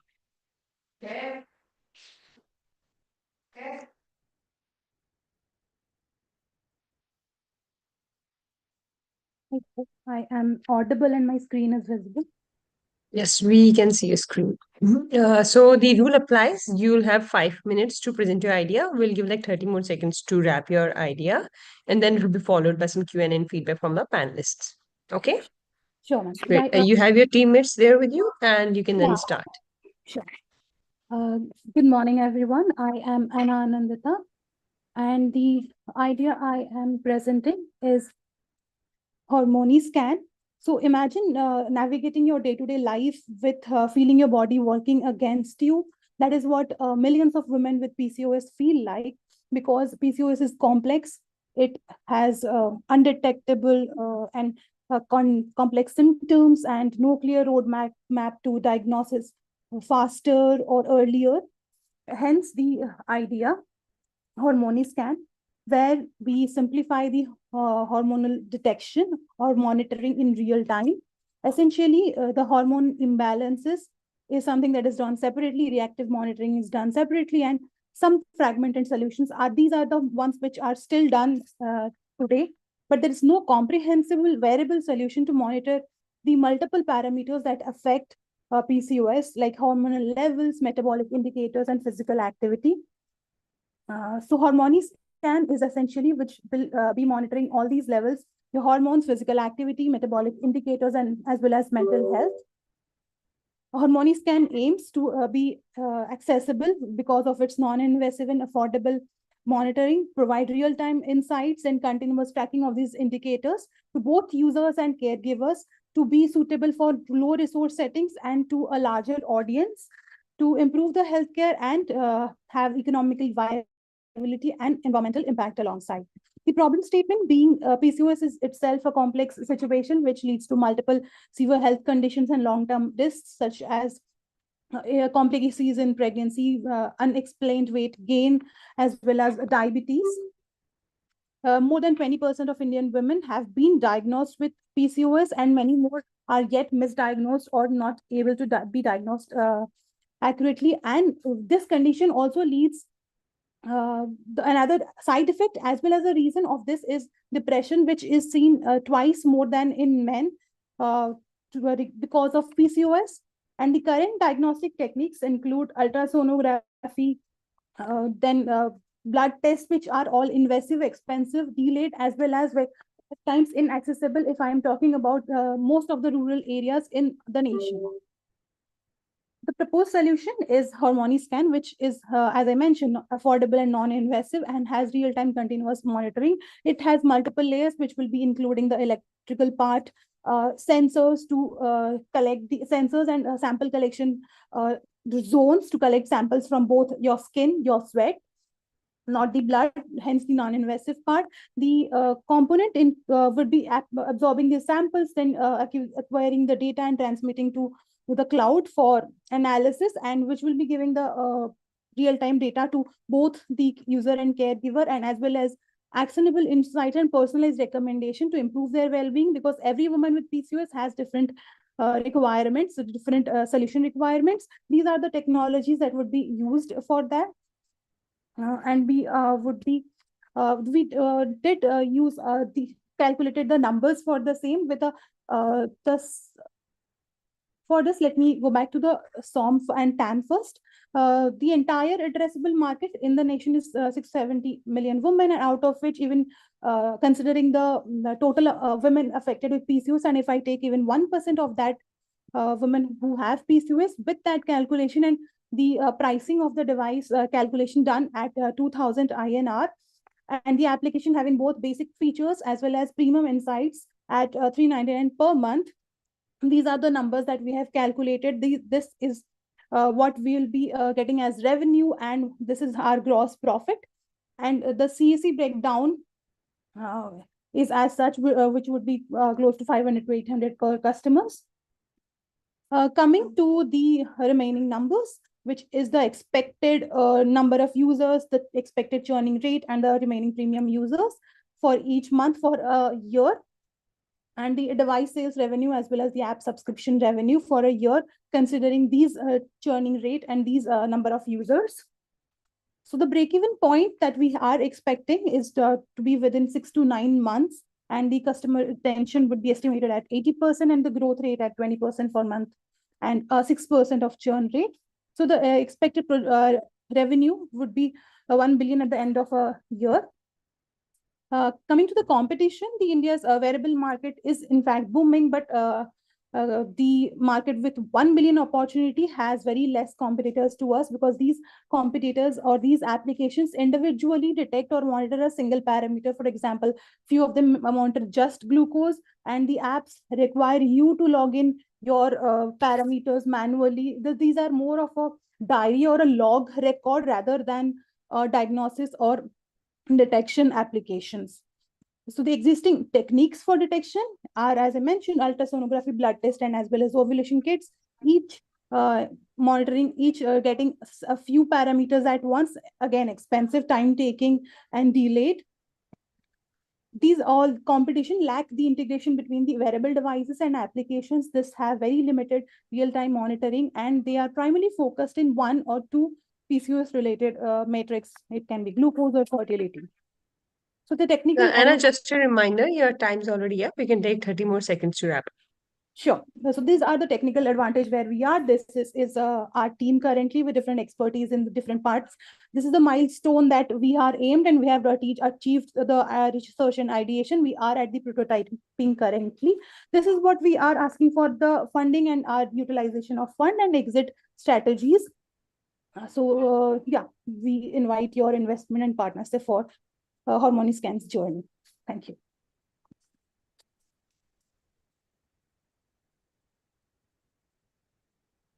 Yeah, I'm done, ma'am. Word to our panelists. I think Vedant, you are here. Before you drop off, can you address to this? Sure, sure. Anna, thank you for the presentation. Could you share a little more on the accuracy rate and currently, what's the number of clients that you're having? I mean, could you also share a little more on the sales portion? Yes. So we have worked individually on individual parameters. As I mentioned, there are multiple parameters. We have worked on individual ones. So we are at the pre-seed stage, which we require to assemble the entire thing. So the prototyping accuracy for individual ones are good enough, close to 90%. And some of the parameters are even at 98, 99%. But for the yes, to give you exact accuracy with the entire device, the combination of this, the compilation, the prototyping part is where we are requiring the fund for this. And this will also require us for more clinical trials, which is also included in our request for funding. Got it. Got it. I mean, this is actually headed on the right track, and this is quite a product that would actually do pretty well in the market, given the fact that you have to market it quite quickly and quite in the right way. Got it. Got it. I mean, that's pretty much everything from my side. And quickly, also, could you share a little more about the fundraise? What kind of numbers are you looking to achieve with the successful close of the current fundraise? I mean, a quick forecast for the next 2 years. This is the funding that we are currently looking for, and because we are at prototype stage right now, we are bootstrapped, and next 1 year, we do have a few numbers that we have calculated. This is what it looks like for the next 1 year, and the second year we expect these curves to increase. Got it. Got it. Got it. That's pretty much everything from my end. Thank you. Thank you so much, sir. Thank you so much. And thank you, Anna. Thank you, Vedant. I know you wanted to leave now, so please feel free to. And thank you so much for your time. Thank you. And Thank you, thank you, folks. Anna and team, for the pitch you guys have made. We have another panelist with us, Vaidhi, and we have another idea also. So, welcome, Vaidhi. Thank you for joining our panel. Hi, Anna. Hello, sir. Who was talking? So, so this is Vaidhi Suthar from Shooting Stars Foundation. Okay, hi. Yeah. So I'll just give you like a quick background of what's happening right now. And I had already pitched around. You can feel free to leave. We have another idea in our panel, Dr. Suren and Dr. Sudeshna. Okay. So what we'll do is I'll share an evaluation sheet with you. These guys will pitch their ideas, and then you can, give your feedback. You can ask them any Q&A, and then you can give your score their idea in that evaluation sheet, which I'll share with you. Okay. And the time stands like 5 minutes will be for the pitch, followed by 5 minutes of Q&A and feedback. And we hope to get much more panelists, and we'll be and at 12 we can start the idea. We'll have like 5 minutes. I'll wait for the panelists to join because there are like two more who will be joining us for reviewing the ideas. Okay. Yeah. So Dr. Sudesh, yeah. And this is okay, or should I have my video on? No, that's all right. As far Okay. as the people who are presenting the pitches, they have the videos on and they won't mind us without video. We are happy. Okay. And okay, so Sudeshna, we'll give like 5 more minutes for our panelists to join. Because they were supposed to join at 12. Okay, great. I believe I can leave. Yeah, sure. Please feel free to. So much. Thank you so much.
How would you share the evaluation sheet in Word? Yeah, I'll just share with you. Just give me like 2 minutes. It will be an Excel sheet. You'll have edit to that sheet and you can evaluate it in that sheet directly. Just give me a minute. I'll share it right now.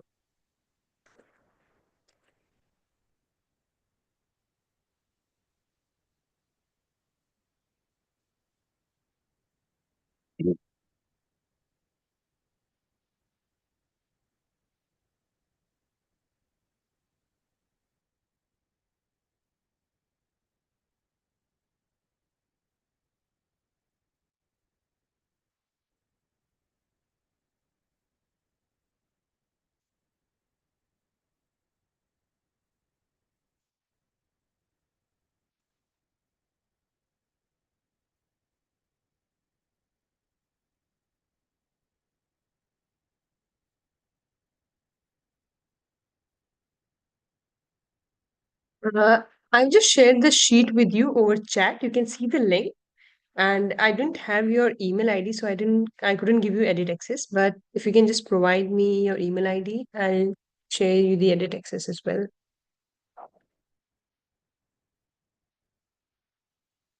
In the meantime, we have another panelist joining us.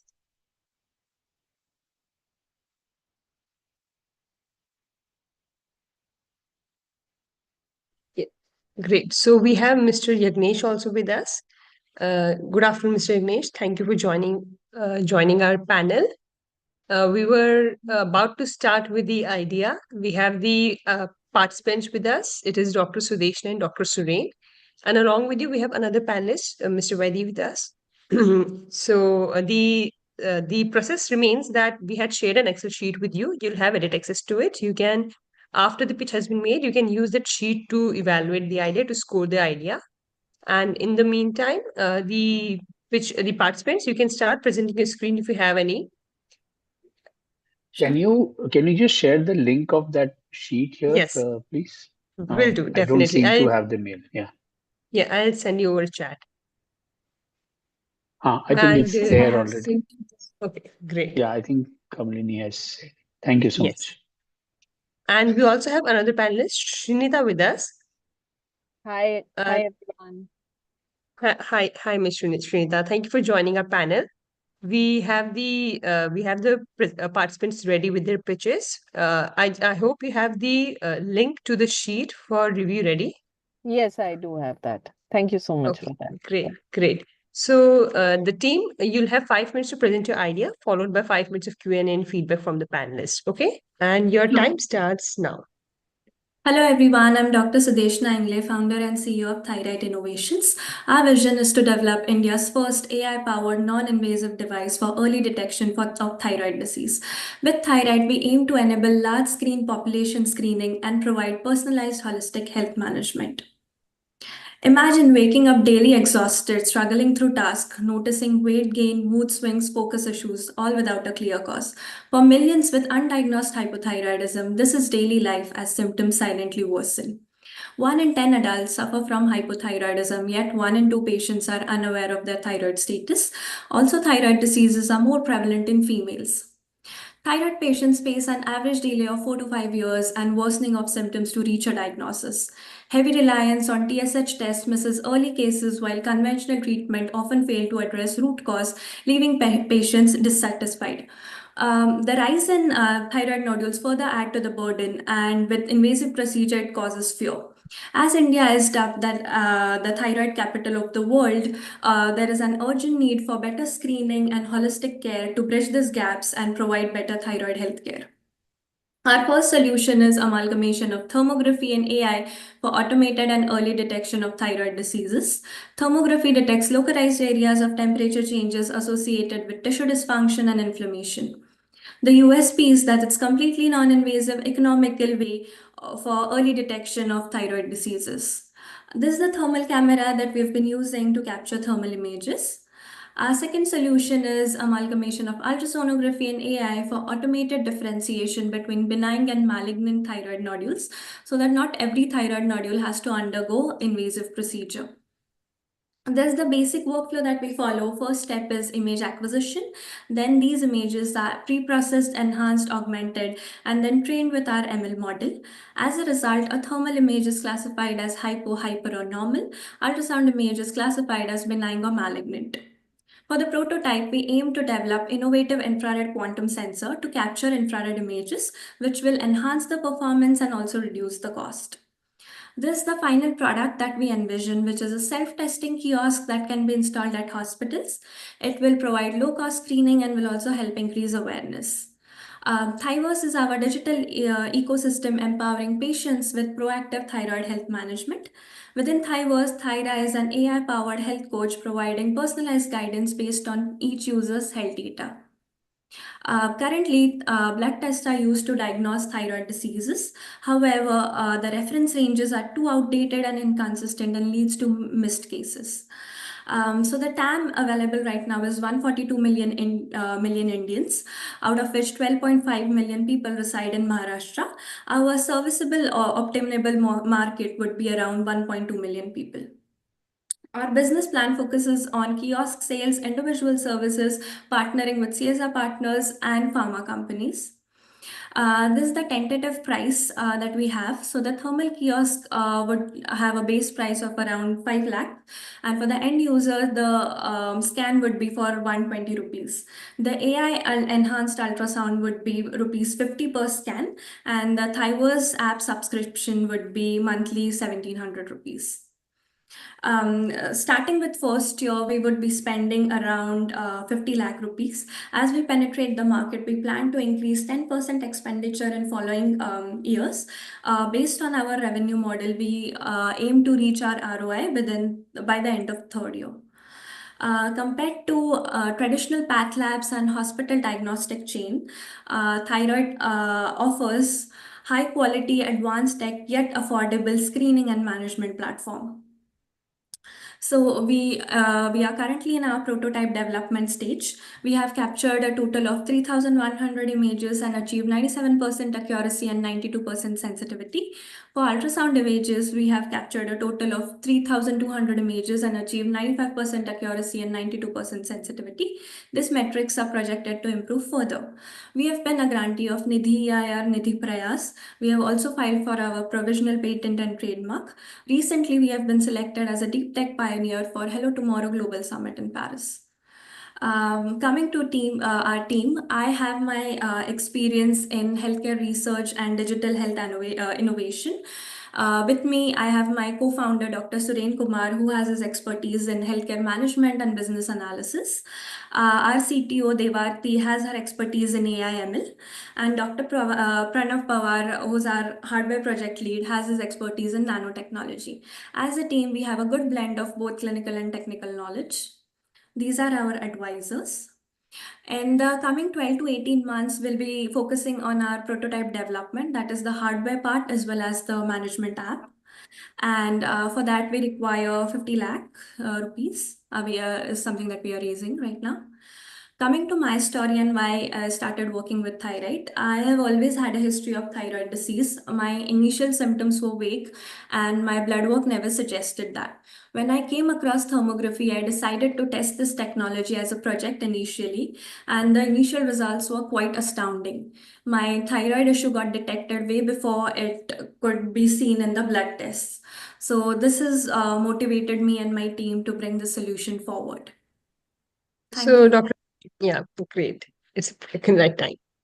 Thank you so much. Over to our panelists now. Right.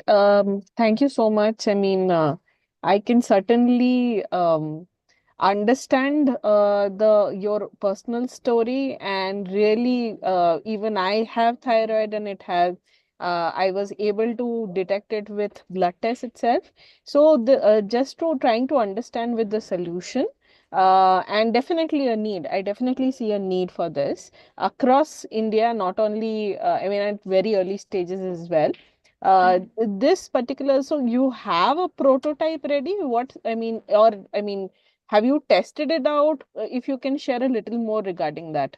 Yes, ma'am. So, as of now, we were using the readily available thermal camera to capture thermal images.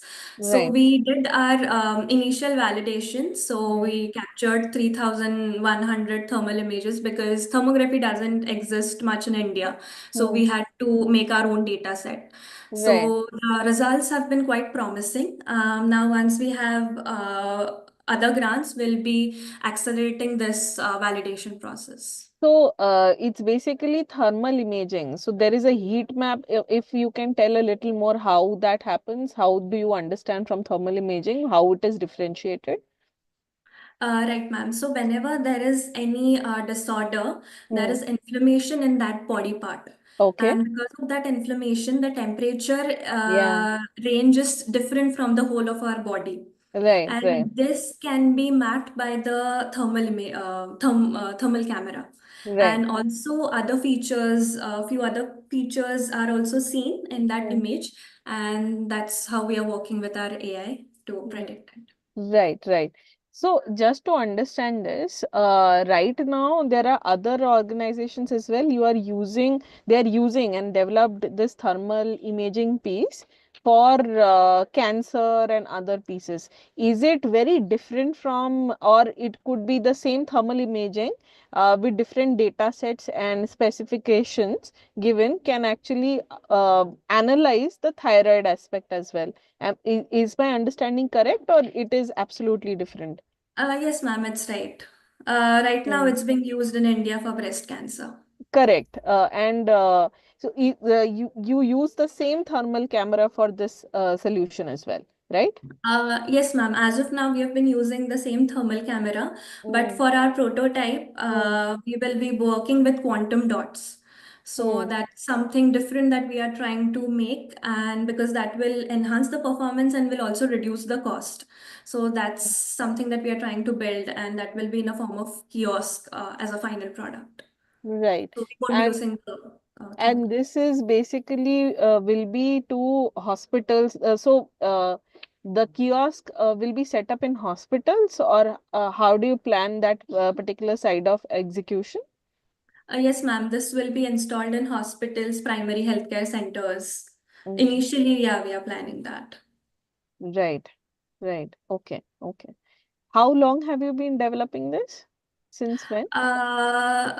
Since this prototype, sorry, the validation we started 1 year back when we received the Nidhi IR grant. Mm-hmm. And since then, we've been working close to 14 months now.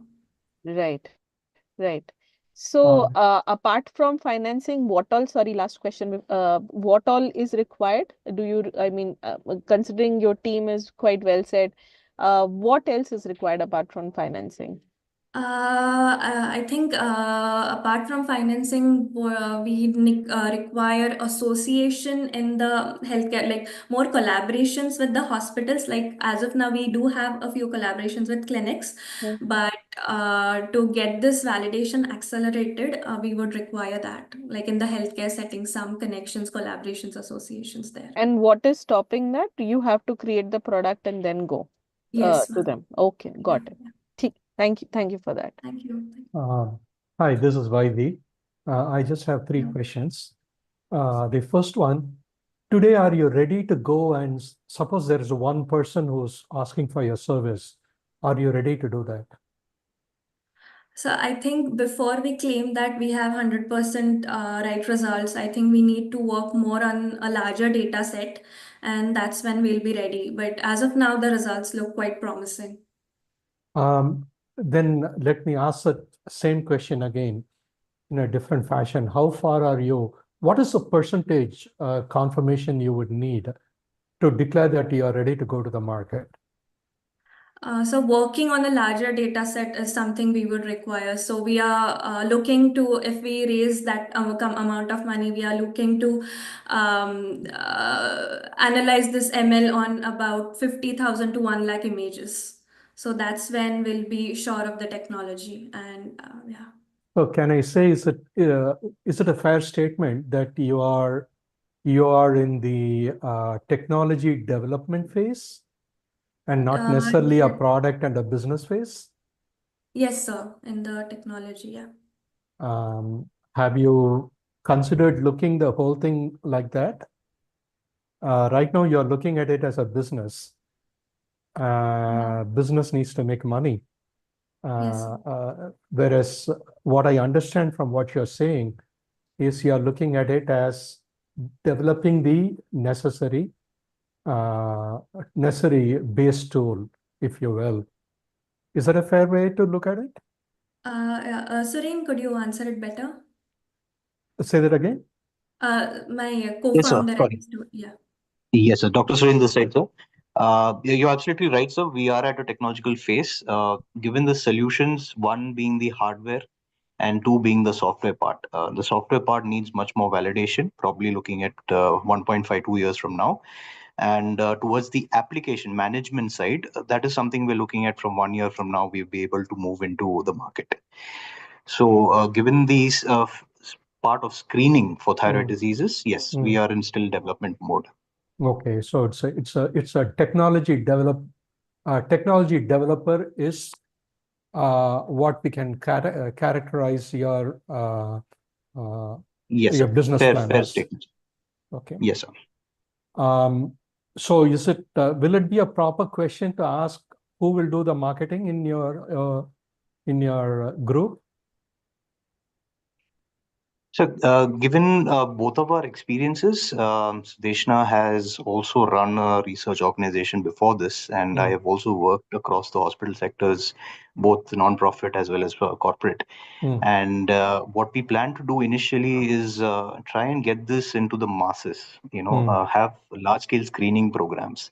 So create awareness is our first go-to market strategy, and then, be able to sell these products to more corporate and yeah. Okay. Okay. All right. I'll leave the floor to Yagnish. Yeah, Shika, you want to go first because you. Sure. Hey, Thank Shika. you. Yeah, thanks, Yagnish. Sure. Just a quick couple of questions, Dr. Sudeshna.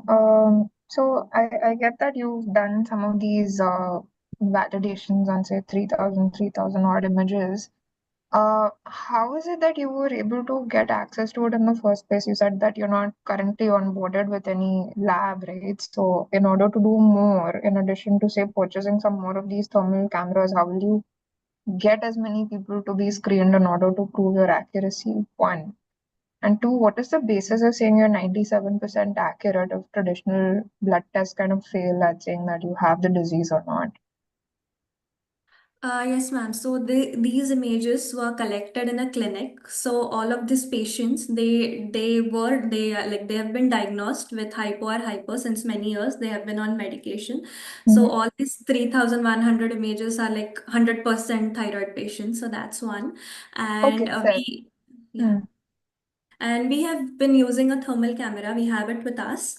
So that's how we are capturing the images and building our data set. No, but then if it's only been done against, say, patients with existing sort of disease, how do you know this is going to work with somebody who hasn't been diagnosed through the traditional methods, right? Where you're saying your thing is superior, like your way of diagnosing this is superior. Ma'am, first thing is that, sorry, Surin, could you please answer it? I just got, yeah. Yes, ma'am, just to clear that, within the 3,000 data sets, about 2,500 are potential thyroid cases confirmed with certain tests, TSH, T3, T4. The rest of the 500 images have been put in to get our sensitivity and specificity. Those are normal cases. We did not know whether they have thyroid or not. They're not confirmed cases. Okay, but then once they started taking the medication, there was like, I mean, like, how do you know that that is accurate? Is my question. So, ma'am, Right. even if the So, ma'am, medication this, starts, yeah, sorry. Yeah, yeah, even please, if please. we're taking the medication, the thyroid gland remains affected. It's just the medication is hormone replacement therapy. Yeah. So, yeah, that shouldn't be a problem. Okay. Fair enough. And I guess your first goal is to one, build that repository of data to say that this is the thing. Is there any, say, sort of certification or something required before you make this like a more mass market thing, like or before you go to a clinic? Yes, ma'am. We would like before entering the market, we would need a CDS core certification. Okay. Yeah. Okay. Fair. Yeah, Yagnesh, do you have any further questions? Sorry. Yeah. So yeah, just a couple of things, guys. Have you spoke? Where are you based out of? Both of you or the founding team rather? So Maharashtra. Okay, where have you spoken to the hospital? Is there any hospital you've already spoken where they have shown readiness in terms of installing this kiosk and trying to do it as soon as you are ready with it? Yes, sir. So we have spoken to endocrinologists, clinics in Pune and Solapur. So yeah, Okay. few of them are really intrigued with this technology because most of them were not aware of it, and they do realize that it is a problem with traditional blood tests that the early cases are being missed. So yeah. Okay. And how many, like just extending to, I think Shikha's question, how many images do you need to be able to surely say that now you're, let's say, ready to kind of roll in terms of commercialization or monetization? How So we many are such images? Are you waiting for 10,000, 20,000, 30,000? Any number in mind? yes, around 1 lakh images. And how long would that take in your estimates? So if we have the right funds, it would be done in 10 to 12 months. Okay, fair enough. And sorry, that was, I mean, I think we are extending time, so I'll stop in the interest of time. Thank you so much. Thank you so much. Thank you, Dr. Sudesh and Dr. Sureen, for your idea. Over to the panelists. You can take around 30 seconds to score the idea in the sheet that was shared with you. In the meantime, we have another idea waiting for us, Sanika Chavan. You can actually, if you have anything to present, you can start sharing your screen. You can check for your mic. And Dr. Sudesh and Dr. Sureen, please feel free to leave if you like to. Thank you so much. Thank you. Can I ask a question? Yeah, sure. See, some of the criteria, it might be a little difficult to put a number there while doing the scoring. Is it all right to leave it blank? Yeah, of course. Just leave it blank. And if you want to add any feedback or any qualitative feedback, you can use the columns which are after the Yeah, scoring. that I see that. Sheets. Yeah. Okay, Yeah, thanks. okay. Yeah, Hi, thank you so sorry. much. I also have a question. I'm not able to access the evaluation sheet. We have requested access, but I haven't been granted it as yet. So could you please? I have already granted it. Oh, So okay. not Let sure. me just check Yeah. it. I If you didn't can just see. refresh and check it. Yeah. Sure. Thanks. If not, you can just ping me directly. I'll try to give you the access again. No worries. Thank you. Thank you so much. Sanika, we'll just wait for like another 15 seconds and then we can start your pitch. Just so you know the criteria, you'll have 5 minutes to present your idea, followed by 5 minutes of Q&A and feedback from the panelist. Okay? And after 5 minutes, I'll just give you like a quick heads up of wrapping up your pitch in like 30 seconds. Okay. Can we start the pitch now, panelists? I'm good. Yeah, Okay. I'm also good. Great, great. So, Sanika, your time starts now. You can start.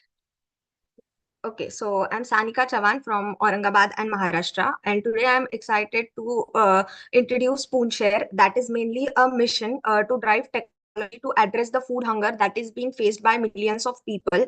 SpoonShare is not just a mobile application that we have created, but it goes beyond the bed hunger and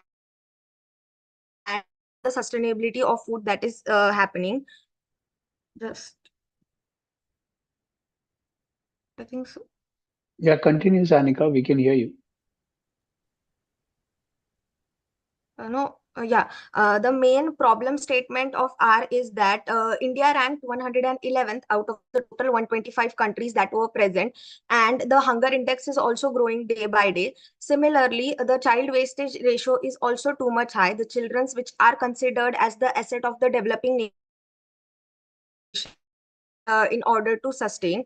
And despite of the availability of the surplus food, millions of people, we have conducted different surveys and through analyze the situation that the daily wage workers or the people who are poor living in the rural areas are not able to get the one-time meal and able to fulfill the nutrition.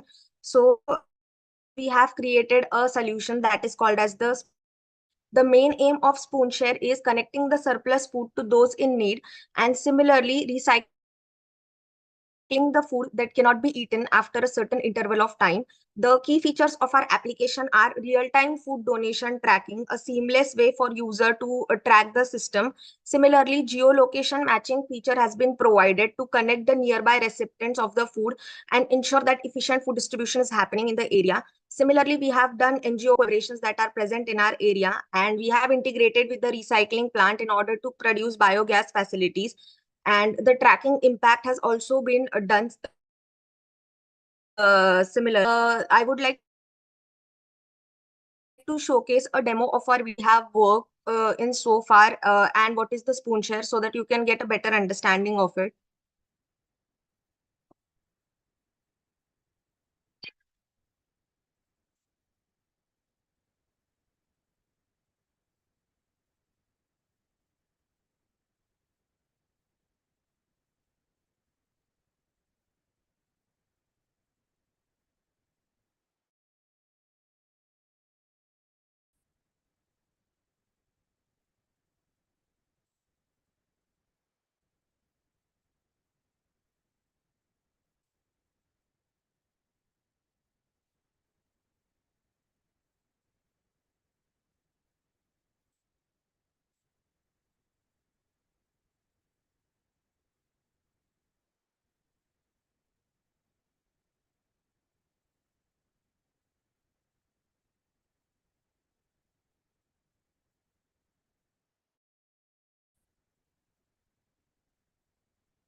Sanika, it seems like there is no audio.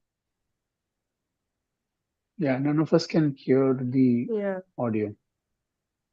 No, but I have It's shared okay. the. You can, yeah, you can Yeah. get back to the pitch deck. It's fine, Sanika. Okay. Okay.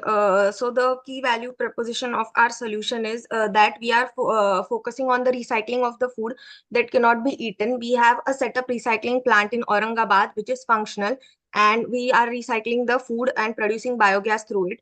Similarly, the other feature that we are providing is that the manure creation, that is the B2C, the manure which would be getting created, we are directly selling it to the buyers and generating additional revenue from it. Similarly, we are tracking the real-time impact of the donations that have been happened over our platform, the meal provided, and other features that are available.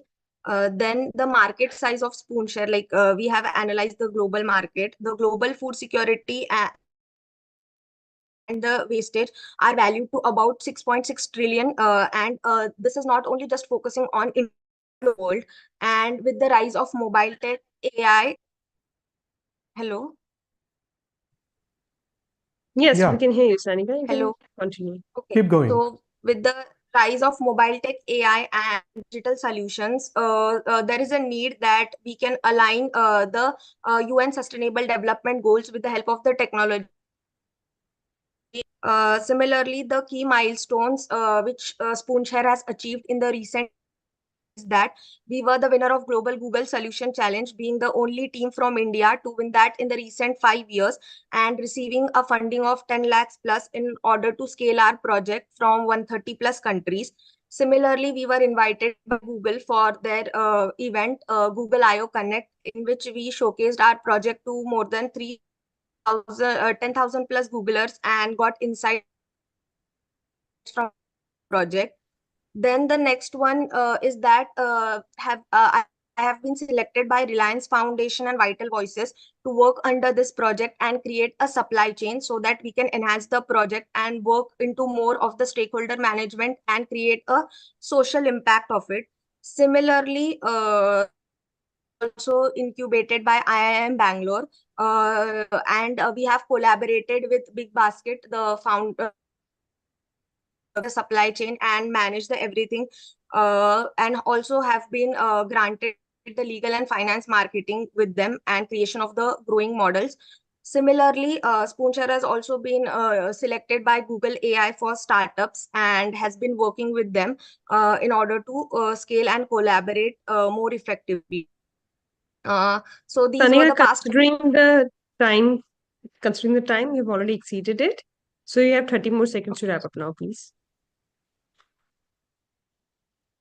Things that we have done is in just a few months, 1 lakh plus users have been there on our platform.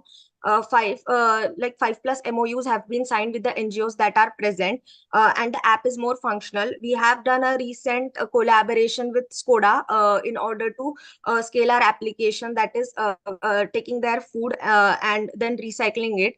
Then this is the business model that we are focusing on, the individuals and generating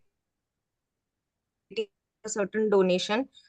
Similarly, we are also focusing on integrating a premium feature to more users where the tracking can be done more effectively and easily. Then these were our we have done the competitor analysis that is present, and there is no one in the market who is focusing on the recycling of the food. Many systems are present that are only focusing on the redistribution of food. So it can be a revolutionizing thing when we are saying that the recycling of the food happens. We have released our application on Play Store, that is SpoonShare, and in just 3 days of its release, we were on the 79th place on the Play Store because of its download and the feedback it has received from the user. Thank you. Great.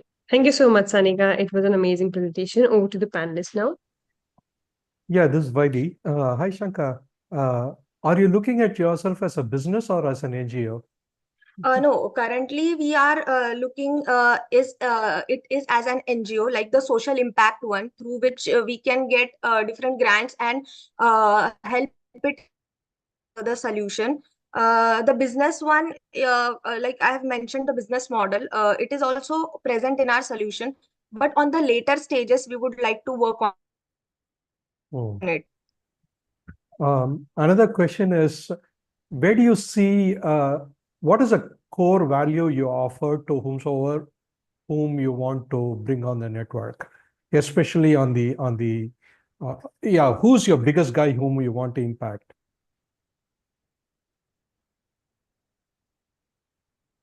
Means the core value to the people whom we want to impact with our solution.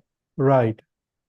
Okay, so the core value lies in the ability to connect people for the shared benefits and address the critical issues that is faced by the society. Firstly, No, that is we too would like to general. offer sustainable. That is too general. I would like to understand in specific terms, like there are these foundations, there are these people who have food in their hands, and some of which has to be recycled. There are people who are hungry. Who's your first one whom you are looking to bring on board to make your end goal successful? Okay, so the onboarded users on our platform are like the common people also who are in need of the food. And similarly, we have a separate panel for the admins or the restaurants that are onboarded into our systems. Similarly, the supermarkets and grocery platforms have also been incubated, like the Big Basket one. We are also catering on the different in our area, and the food redistribution network or the logistics have NGOs and similarly the local delivery network that is present, who are collecting the food from places and then redistributing it to the people who are in need of it. Thank you. Yes, Yagnesh, we can. Yeah, Sanika, just wanted to know what is the requirement here? Why are you pitching here? Do you need funds? What do you need? Okay, so the basic requirement is not focusing on the funding part currently, but we would like it as to be a mission where we can tackle the food and similarly want help in scaling the business or our platform more effectively. We have difficulty in building the supply chain. So if I would get help so that we can enter into the market, like the already available things are present, like the Zomato is there, Swiggy is there. So if we could get a contact or anything from this side, or we can enter into the directly available supply chain, then that would reduce the strategic operational cost is needed for Understood. us. Uh, Understood. Got it. So you basically need help on logistics supply chain to make your operations more efficient and yeah. scalable. That's what you basically are here for. Yes. And how are you running your operations? Like what is funding your operation right now? This whole plant that you've set up, have you invested some money or your family or how has the funding come around? Okay, so the funding which we received of 10 lakhs is we have received it from Google, and we have set up a recycling plant. Means the recycling plant was already Got present in our area, Aurangabad. So okay.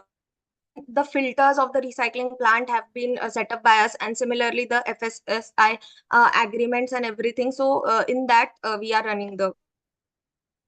Got it. How big is your team? How many people at the front core, like SpoonShare team? So the total members, 4 members are present in our team. Okay. Thank you so much, Sanik. All the best. Thank you. Yes, Sanika, quick question. So is it very specific to Maharashtra, or how do you plan to expand this? If you can share a little more with the present team, what is your vision for that? Okay, so I would like to move on to this slide also. Like currently, we have been working in Aurangabad because we have a recycling plant set up here.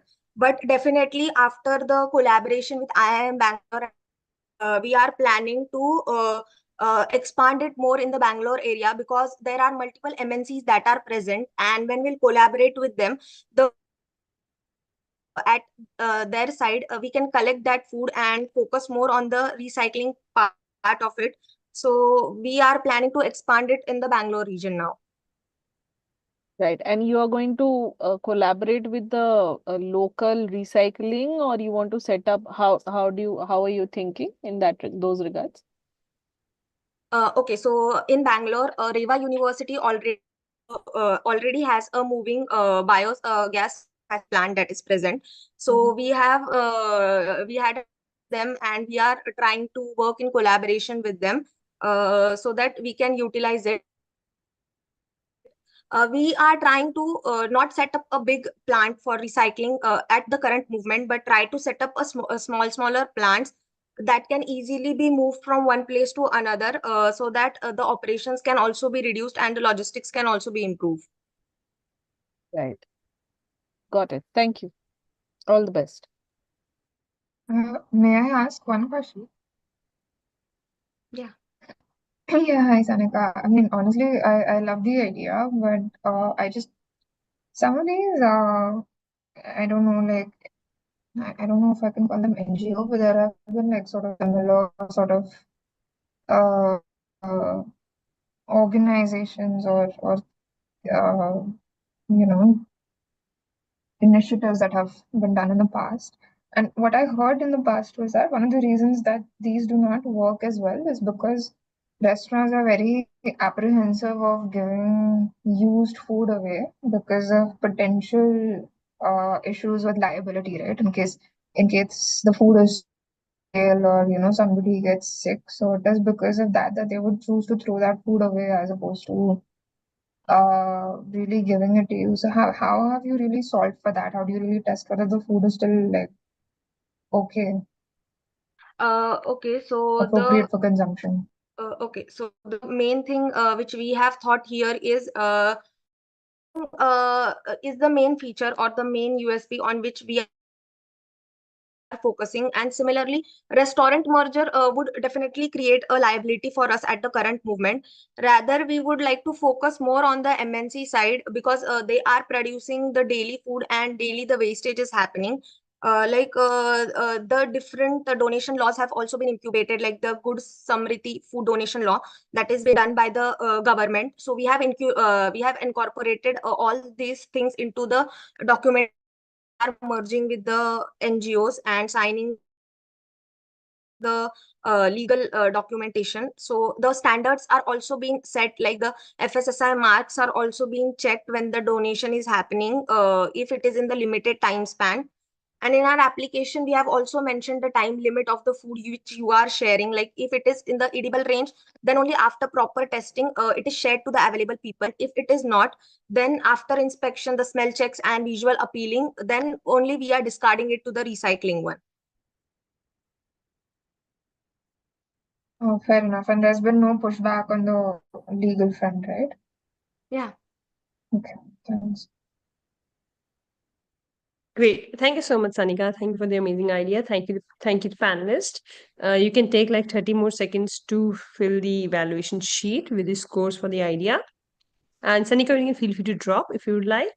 In the meantime, we have next participant, Sonu Kumari, with us. Sonu, if you would like to come on video, please feel free to. If you have any slides or deck to present, you can start sharing your screen to check whether you're able to or not. And you can check your mic also.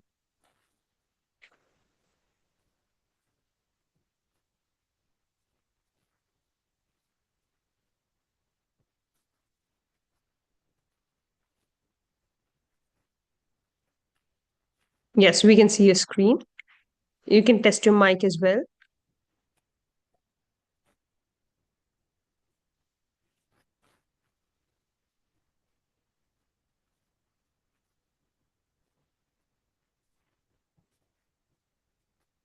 If you're trying to speak, we're not able to hear you.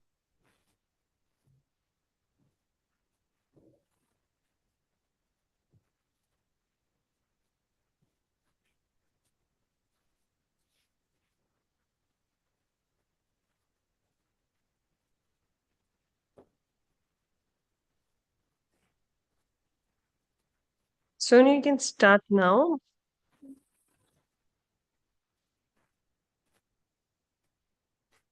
Hi, good afternoon.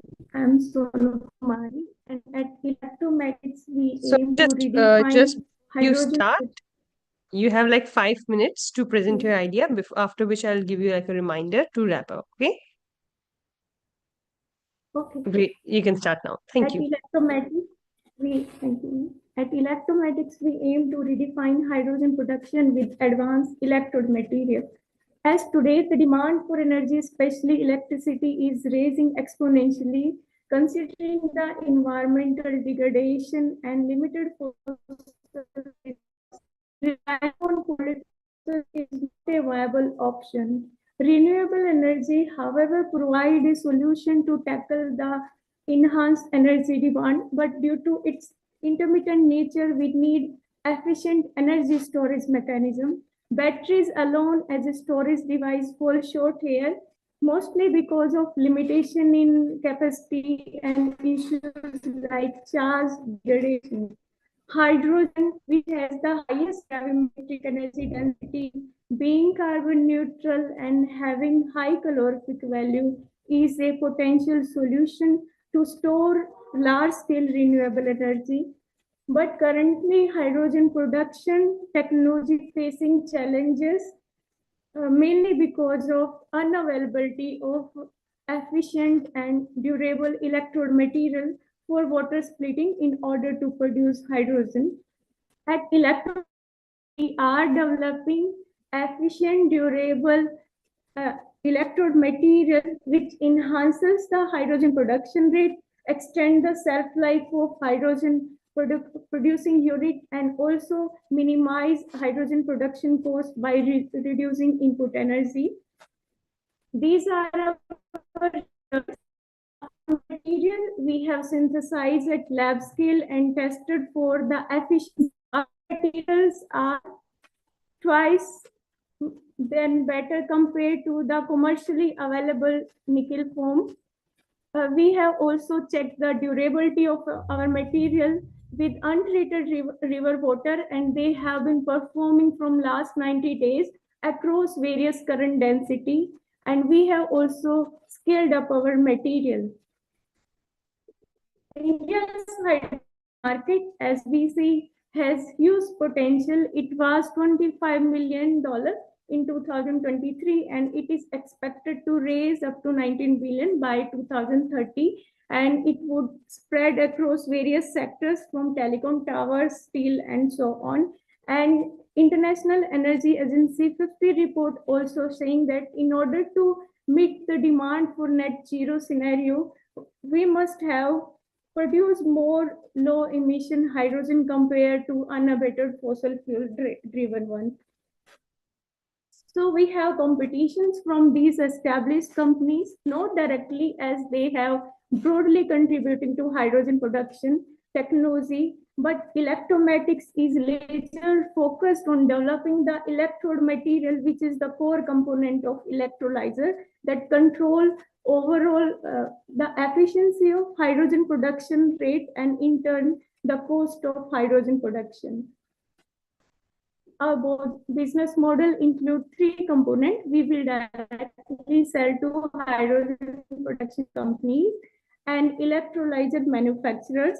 We will license our tech for large scale production and distribution, and we will also explore the share revenue opportunity for greater market reach and impact.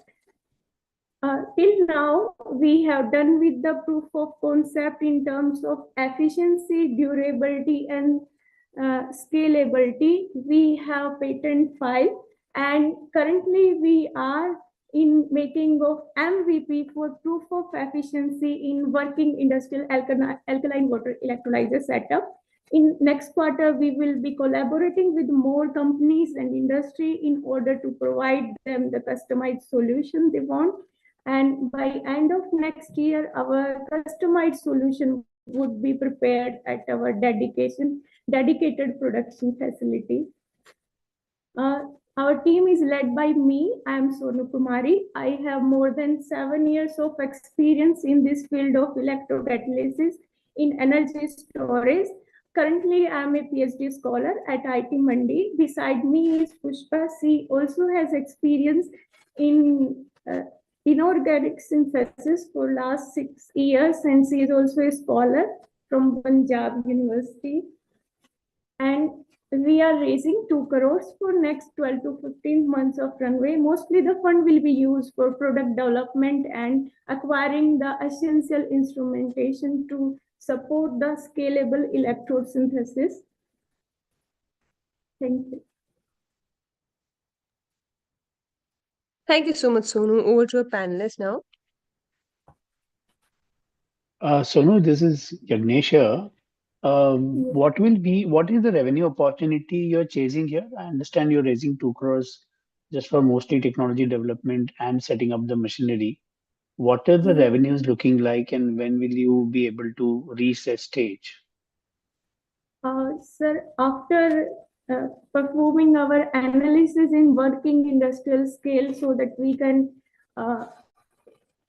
our customers will be confident that, okay, our materials are working, have feasibility of uses. Then only after that we can sell to them. Right now, what are you doing to kind of develop that material right now? What's the process right now? How are you going about it?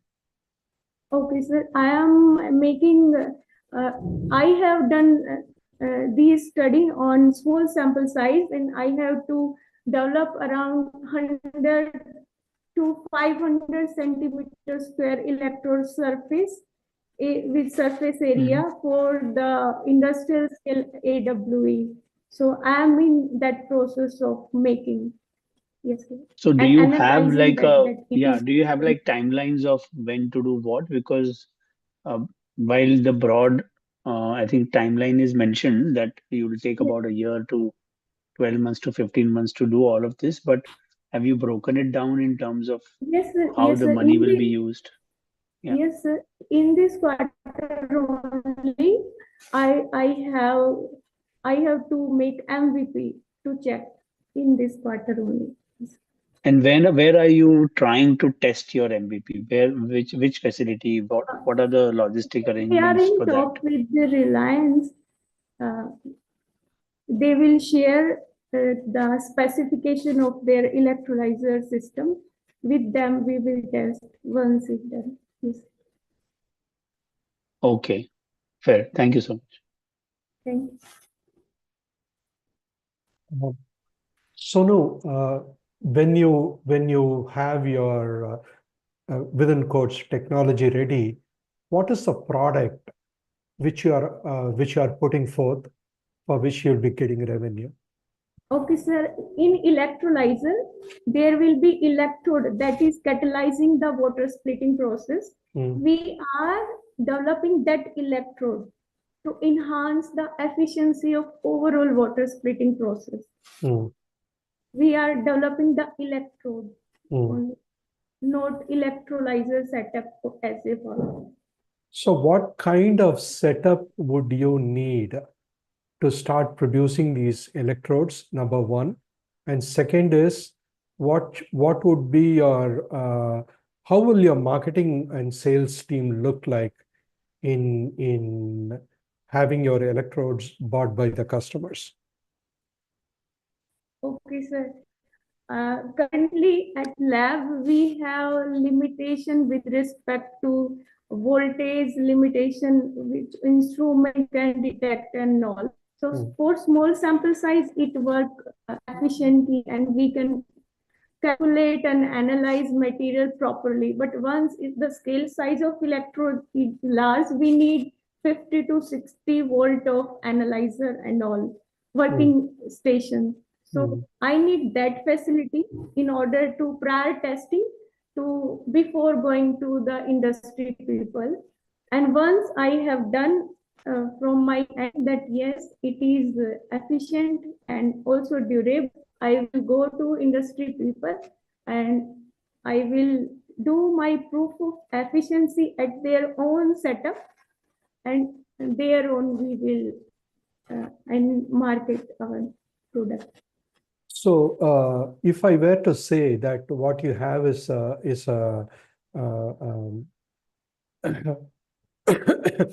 you have the necessary means to develop a product, and you're looking at creating the infrastructure to build the product, will it be a fair statement? Sir, currently I am working at lab scale. I need more facility to scale up the electrode size. Now I am in the process of making, but to fully analyze it with more accuracy, I need some specific, I mean, with the larger limited, with the larger, I mean, of voltage window and current window instrument I need for that. So I am currently raising fund for that purpose. Okay. In order to support that scalable electrode synthesis.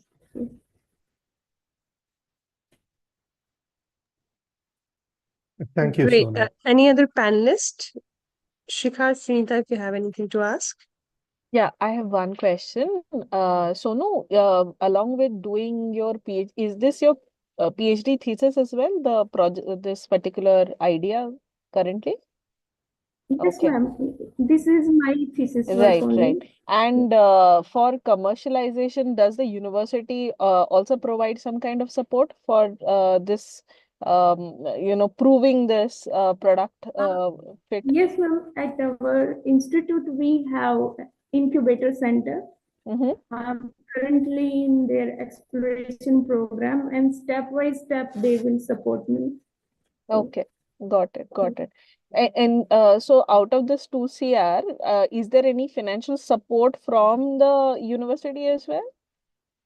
Ma'am, currently they will fund me. After some time, they will analyze, they will, guide me. They provide opportunity and all. Right, right. Okay, okay, got it. Okay, thank you. Thank you.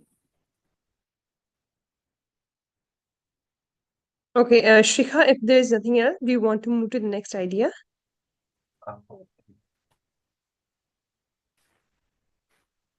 Okay, great. Thank you so much, Sonu.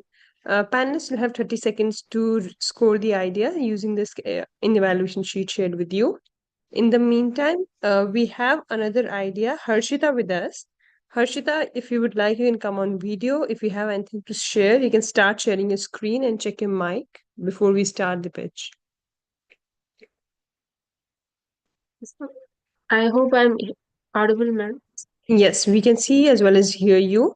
The rules stays the same. You'll have 5 minutes to present the ideas, followed by 5 minutes of Q&A. Thank you. Okay, great. I'll let you know when the time starts. Let's just give 15 more seconds to the panelists. Panelists, if you're okay, we can start with the pitch.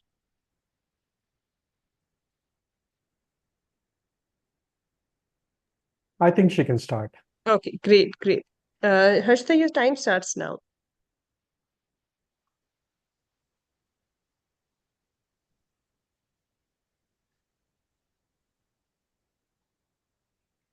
Good afternoon, everyone. First of all, I would like to thank Shooting Stars Foundation for giving me this opportunity and making it. I'm happy to make into fan round.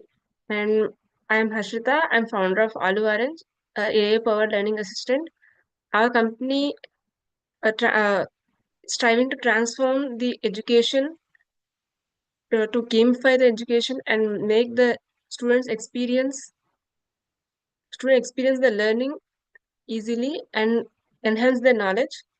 We also have plans to help teachers with their day-to-day activities, like aiding them with lesson plan, assisting them with the teaching material, how to prepare their classroom session effectively, and utilize their time so that they could concentrate more on how to improve the knowledge, how to better express themselves better than day-to-day activities.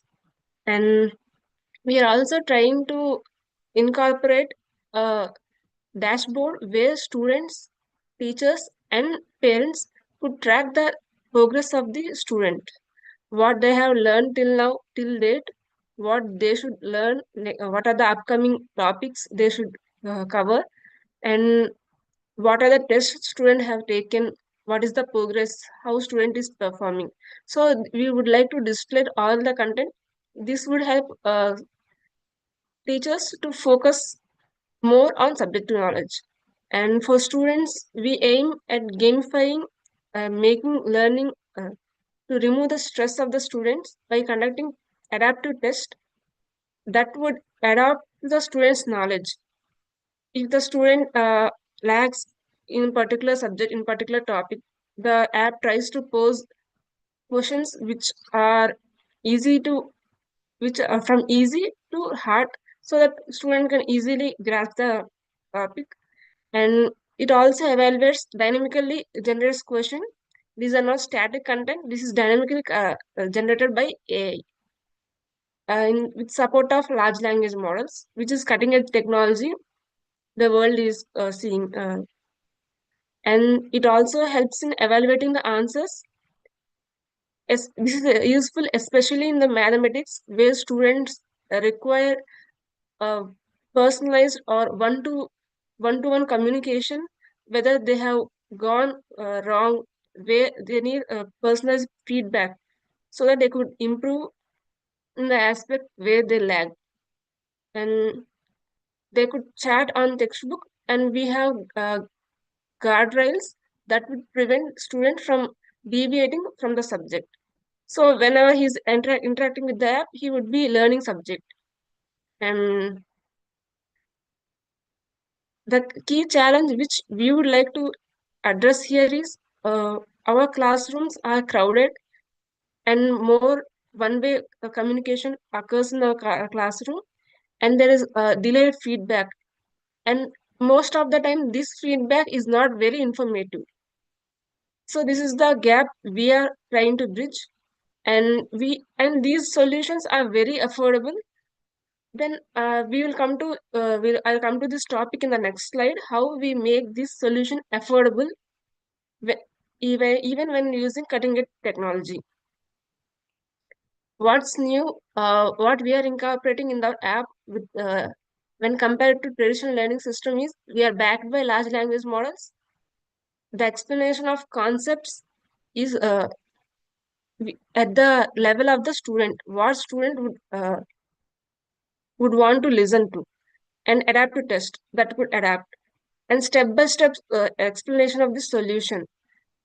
And you can also dynamically select the text and ask the app or board to explain what the content is in that context, and the board will give you resources like YouTube videos and which could make student easily understand the concept. And all these are not out of syllabus, they are in the curriculum, students curriculum. And what our competitors I would like to list as a Khan Academy, which provides a very qualitative content in the market, and it also has added AI support, but it has not added adaptive test till now. The tests which Khan Academy provide are static and they are not personalized. Khan Academy do not provide personalized content, nor it follows a curriculum of any school. It has its own curriculum. And when coming to BYJU'S, this is an indigenous company. So it also provides quality content, but it has not integrated AI support till now. But most of the content aligns with the Indian curriculum, CBSE and all.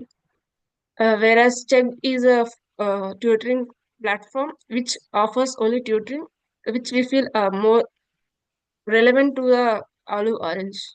And there are AI platforms available right now, like Google for education, Microsoft for education, StudyFetch. These are only based on AI. But the drawback of these is they don't focus more on, they don't, they provide AI solutions, but they don't have focus on curriculum, but they provide dynamic content. So Alu Orange do not fit in any of these very accurately. We have taken the drawbacks or gaps in these from these competitors and tried to enhance those qualities which our competitors in the market are unable to provide, and also at affordable rate. Harshita, just to remind you, time's already up. You'll have 30 seconds to wrap now, okay? Yes. How is it different from other LLMs? As I have told you, it sticks to the curriculum. And the unique selling point is also making it affordable. And the backend technology, we have tried cutting edge agentic RAG technologies, which made it possible to personalize at cheaper cost. And the target audience as high schools and pre-universities students. As of now, we have targeted, and education institutions as well. And the revenue sources are from the subscription, individual or institutional subscriptions. And premium plus subscription we are offering, of which MVP is built for a basic subscription plan. For advanced subscription, we would like to provide voice support, image support, and more interactive, more uh, fast, less latency. So this is why the cost is more for premium plus. Great. And Harshita, maybe we can close it now and we can move to the panelists. You can share the slides in as part of question and answers if you would like to. So yes, over ma'am. to the panelists now. Please feel free to ask the questions. Yeah, this is Vaidi. I'll ask I have two questions for you. Yes. One is, what is the cost per interaction from a user point of view? Okay, a monthly subscription 400 we have estimated per No, call. Yes. per question they ask or per interaction which touches the LLM, there is a cost involved. What is that for you? Cost includes whatever backend we are using cloud platform, the cost of cloud platform and business running cost plus a little amount of profit. Altogether per call we have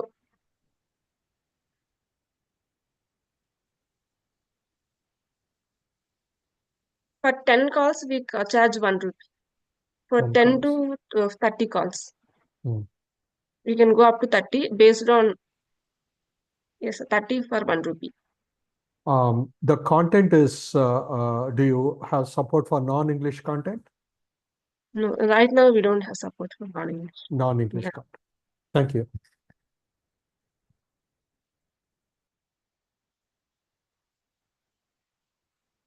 Over to other panelists, Yagnesh, Shikha, Shnita, if you have any questions.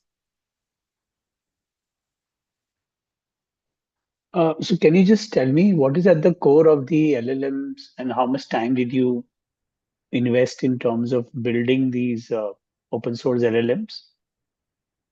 I have not built open source LLMs, sir, but I have utilized them for backend generation. What the copyright of the company lies in building agentic agents that could effectively utilize the data, that could effectively process the data. The processing cost of a curriculum per textbook is high, whereas the running cost is low. By increasing the processing cost or initial cost, we have decreased the running cost using agents, middle agents. And for particularly which students are you targeting here? Which standard students, or is it for like what category, what age? High school students from 6th to 10th, for NCRT, we have building MVP, and for 10th class, it is fully ready. Other classes, we are trying to scale up, and this could be scaled up to university and for competitive exam preparation with little change in backend models. Yeah, This no, which is is scalable. later. So yeah, that's for later, right? That's the next phase. But what I want to know is right now, is this deployed in any school? How many people using it currently? Currently, backend is ready, sir. It has to be integrated with front end, and we are going for demo run within 1 or 2 months. Okay, are you already talking to some schools for the same? I have no, I would like to outsource. I would like to collaborate with business development. But I'm not an expert in selling, but I could. Sales. Yes. Okay, but this is, you said this was, the pricing was per user, which means per student per month, you said, right? Okay, fine. No more questions. Thank you so much. All the best. Great. Thank you, Harshita. And if we do not have any questions, maybe we can move to the next idea. Harshita, you can feel free to drop if you would like.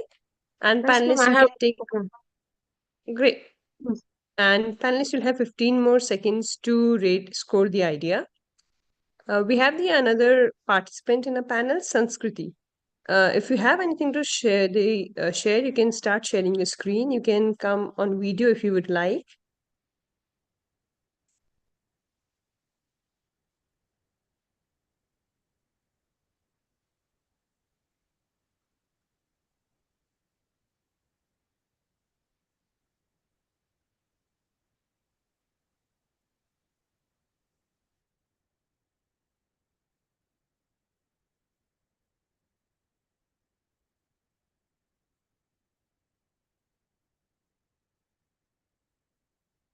Yes, we can see your screen.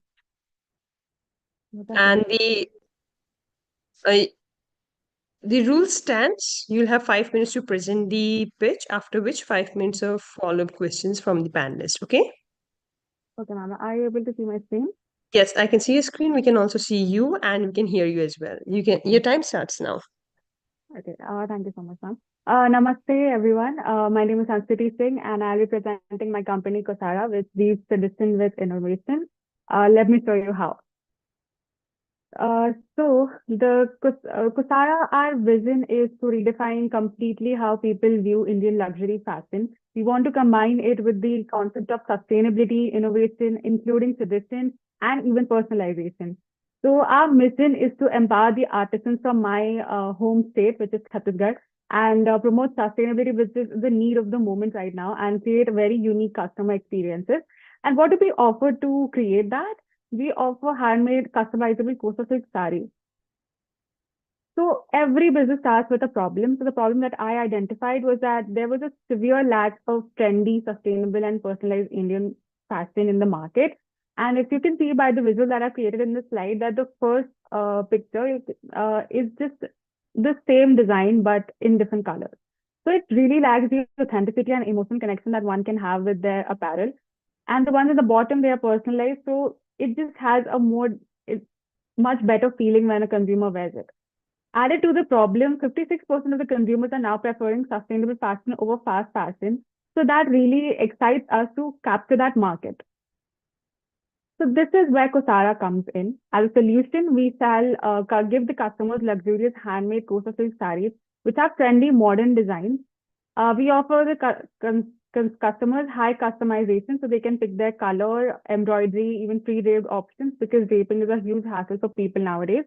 Kosara has a huge focus on storytelling. We shall be showcasing the customers the journey of the artisans, their background, their stories, and how their products actually get to the place that they get at the time of delivery. And Kosara would love to cater to certain occasions that involve a high level of customization, like weddings nowadays, because brides want high level of personalization in their weddings as much as possible, and even corporate firms and events. But it's just not contained to that. Technology advantage that we would love to unlock for us would be transparent supply chain. We shall be showing the customers exactly where that product is in the supply chain. Even if it's like dyeing process, the customers can be told that, okay, this is where the product is. And we shall be giving them customization tools. So if you can see the mock-up that I've created, the picture in the middle, she's selecting the exact shade of blue she wants in her saree. So we would like to develop online tools that will help the customers have like a seamless experience in customizing their sarees. And we'll have a huge focus on sustainability and have zero waste production methods and eco-friendly dyes. Coming to market size and GTM strategy, for us, our TAM would be $1.5 billion, which is for Indian wear market. TAM would bring it down to $40 billion, which will be for Indian plus luxury clothing market, and SOM would bring it down to $200 million, which is what our target initial market potential would be. So for us, target audience would be women aged around 25 to 50. But this is just a vague range that I've selected. People my age, like 20 years, my friends would also love to be consumers of this product because of the values that we are inculcating in this. Then, as I mentioned, brides and culture conscious buyers, since after the pandemic, people have been really engaged with the whole vocal for local scheme started by our Prime Minister. And retention strategy would be loyalty programs and consultations for seamless experience. For us, our business models would be, for business models, we'll have revenue streams like D2C, which would be online sales, boutique partnerships, so that would be B2B. Other than that, we also partner with wedding planners for a bigger outreach. We shall have consultations, not just limited to bridal, but other people as well. Average price of each sari would be 15,000 rupees, which is for a luxury product. But in tier 1 cities, this is the average price for a normal sari as well, without the values that Kosara brings in. For the projection, year 1, we are expecting around 300 saris per month capacity, which will give us around 5.4 crores annually. And that can expand with our brand line extension. We would love to get into lehengas, kurtas, menswear, and home decor. So that can bring the revenue to around 12 crores in the future. We are targeting around 35% profit margins, which exceeds the market average of around 20-25%. For our competition, there are mostly unrecognized brands that are local, and there is one brand that is significantly similar to ours, which is Kosara. But again, in all the aspects that I've mentioned in the slide, all the features, Kosara has made sure that it stands out from all the businesses around. And if I wish I could get into every single point, but I think I am lacking time right now. So I just ensure that every aspect Kosara ensures to be the best in the market. And for the marketing and engagement strategy, I've already mentioned storytelling. And since I'm a Gen Z person, I would love to create some behind the scenes reels, memes out of and certain content. Something that I would love to emphasize on is hashtag #MyKosaraStory, which is user-generated content. Basically, if you see the mock-up that I've created, people would be able to post their pictures or reels and share how, like, the story of their personalization that they use Kosara for. I've also mentioned certain targets that we have regarding our marketing and social media. Okay. So Sanskriti, if coming, you'll have 30 more seconds to wrap up your idea now, okay? thank you so much. So coming to financing, we are seeking 50 lakh rupees, out of which 30 lakhs would be for artisan onboarding and raw materials, which also includes the designers, since we'll be using the artisans for the designing process as well. 20 lakhs would be for our marketing campaigns and technology development. So the outcomes out of this would be, as I already mentioned, our capacity would be around 300 sarees per month. And this shall get us revenue of 45 lakh rupees per month. If you see the graph that I have attached, you see the year by year projection. So year one, we could have 45 lakhs, 68 lakhs, 90 lakhs, and by year four, we could have 1 crore. So the investors can expect around 2.5x ROI within like 5 years if the trajectory goes as planned. So just to wrap it up, this is about me. I'm the founder, Sanskriti Singh, and I'm a second year BBA student. And here are some more details about me, some more experience that I've had. And yes, thank you so much. That would be it. I hope you join us in weaving a legacy of tradition and innovation. And let's try to revolutionize the way people see Indian fashion. Thank you so much. Thank you so much, Sanskriti. Over to your panelists. Hi, this is Vaidi. Where do you position yourself as? Are you an aggregator? You're a marketplace? You're the marketer? Who are you? So I believe since I'll be producing the product as well. So we are doing a lot of channels. So there's B2B, B2C. So I'm not just a marketer, but I think I'll be like, we would love to do in-house marketing. So I think it's just a combination of everything. Okay. So since you mentioned this is first of its kind, how do you maintain number one position and not eaten up by somebody else who thinks it's cute? So, sir, I think the kind of market reach I have and the kind of hold I have with the production process, I really think it will take someone a lot of efforts to get into the place that I have reached. And I also have done a lot of market research. So I think that's where we stand out, the way my strategy is and the way I see proceeding with my business. I think we will be maintaining the number one position in the market. You're still in the idea stage, or you have already have something on the ground? So I've already collaborated with the artisans. So that's why we need the funding. So we just need to get them on board. They have accepted to be in collaboration with Kosara, and certain designs are already ready. So yes, that's the stage they're at. Thank you. Thank you so much. Over to Yagnesh. Yeah, hi Sanskriti. Congratulations, good venture. Just few things. You mentioned some competition. Can you just go to that slide, please? Kosala is another one, right? Yes, That is sir. doing this. How Yes, much sir. have they scaled? Do you have data on them? So regarding the scaling, just a second, I'll just present it. Yes, so their scale is not that much. Their target audience is women in their middle age who want luxury fashion. Their designs are very catering to that, like muted colors. So it's not a big scale. They do have a shop, but it's a very small scale shop. It's a very small scale business. So they're So selling through offline retail, right? Or do they have an yes, online presence? they have an online presence. They have their own website, and there's a small shop in Chhattisgarh.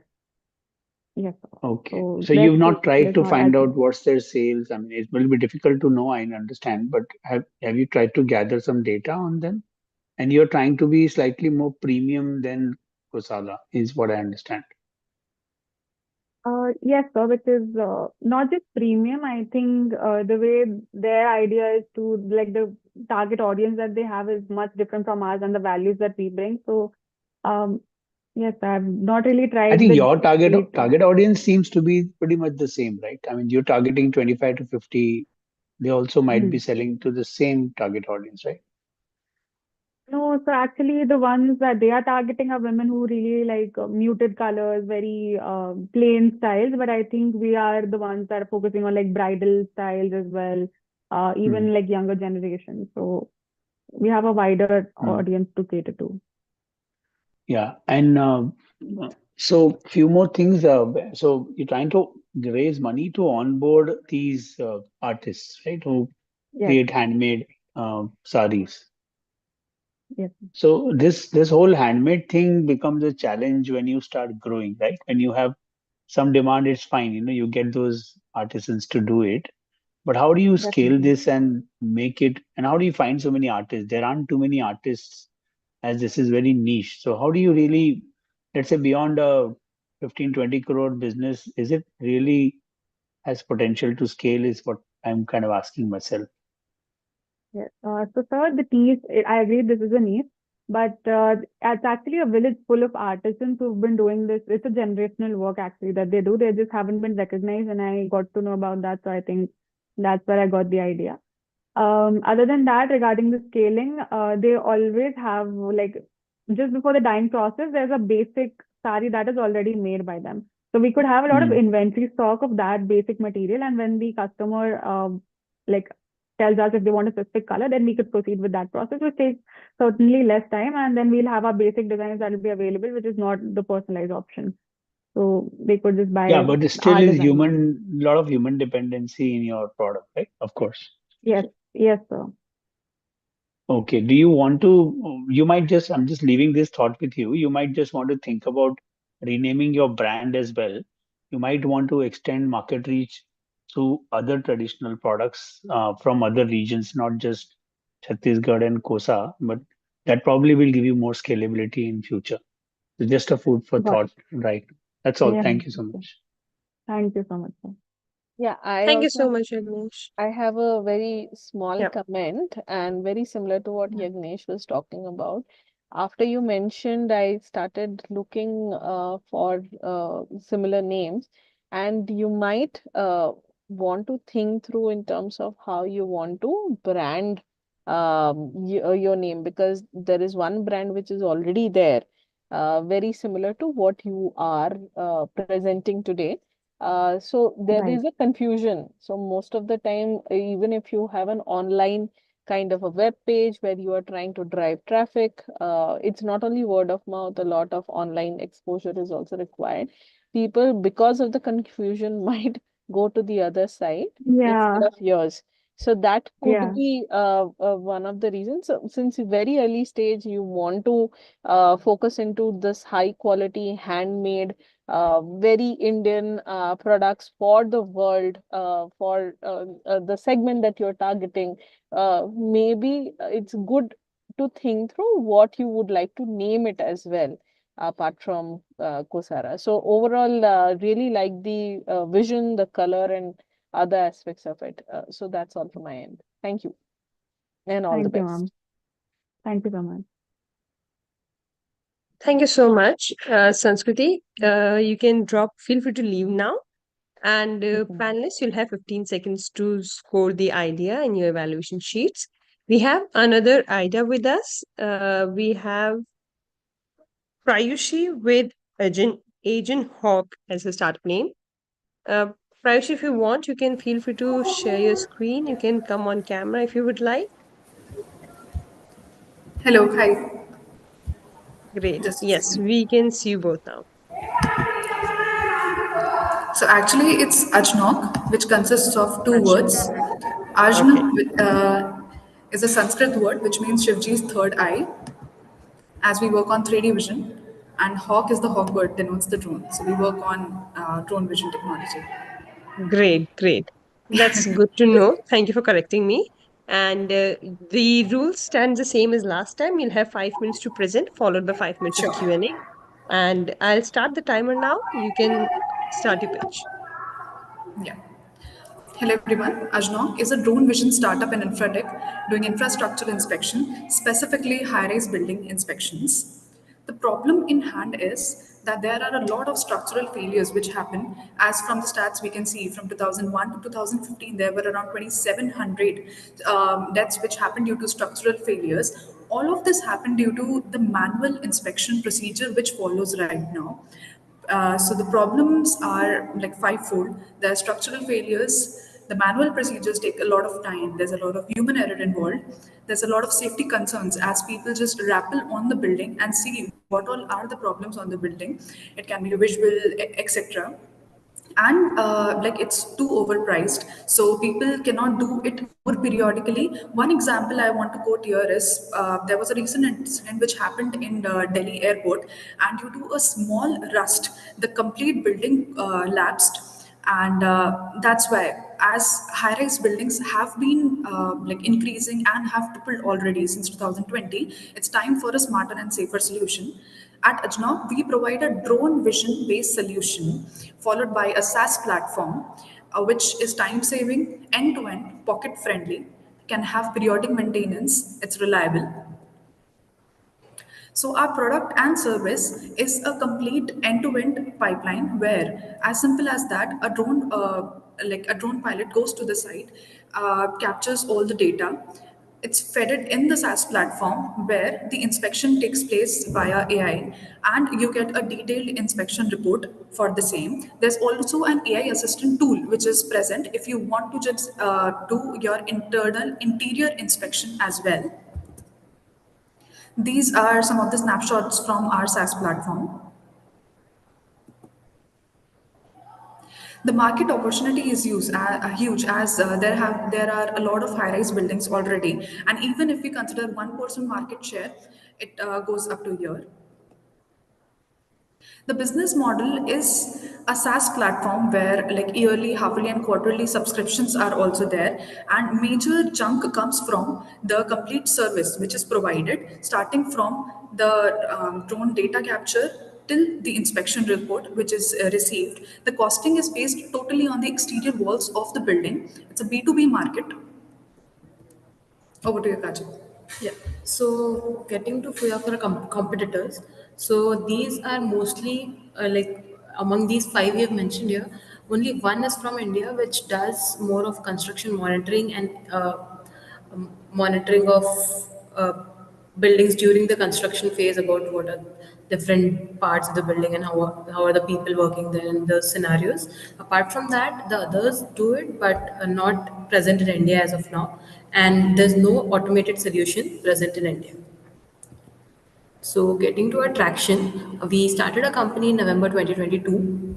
Till December 23, we were in stealth mode, which includes the given traction. Apart from that, from January 2024 is how when we got into public, and these are few of our clients whom we worked with. So getting into the detail of what we did so far. So a major of our projects have been, we have had 3 paid projects, the first 3 we've had so far. And apart from that, there have been more of POCs about what can be done and how can we move forward and so we are in talks with them. So they are ongoing transactions, ongoing talks with them about future projects. And these are our achievements. We received a grant from Startup Srujan in Gujarat. We have received a few awards and media coverages, and Praishi has been in a panel as well. So, yeah, this is something about us. So, I'm currently pursuing my PhD from IIIT Hyderabad in my final phases, and I have an experience with robotics, computer vision, similar with Prayushi. Yeah, hello, I'm Prayushi. I'm the co-founder and CEO at Azok. I did my master's from IIIT Hyderabad, my bachelor's from Nirma University in Hyderabad, and have worked in this domain like since long, and like have worked with the government of India in the defense agency. These are our mentors. Sunil has been helping us in the technical domain. Usha ma'am has been helping us in the business domain. Chetna ma'am and Jyotsna ma'am are from the civil domain. They have been helping us throughout in this field. Thank you. Thank you. Thank you so much, team. Over to the panelists now. Yeah, I'll tee off. This is Vaidhi. So, nice presentation. What do you want from us? Yeah, gotcha. We are looking for an investment of 1 crore for 3%. No. Where will it take you? What is it for, and where will it take you? It is mainly for acquiring sensors different types of sensors. So basically, currently we are we are working only on cameras, but there are different sensors, especially lidar, thermal sensors, which can help us get better inspection reports, because different sensors give there are multispectral sensors, and they cost in lakhs together. So yeah, that is mainly what, and operations. So So that what is is a product you offer? Do you offer a product or do you offer a service? service. We offer a service. We don't make drones, or we are not into building drones. We could have done that, but there are already many players in the market. So we just customize it according to our need. We have our Sometimes service vendors. itself is a product. So I'm Yes. curious as to what you offer, or you go and say, I am here. How can I help you? How do Yeah. you pitch yourself there? Yeah, so like we offer, like our services are twofold. One is like providing the drone inspection, like the drone pilot goes to the building site. The pilots can be like in-house as well.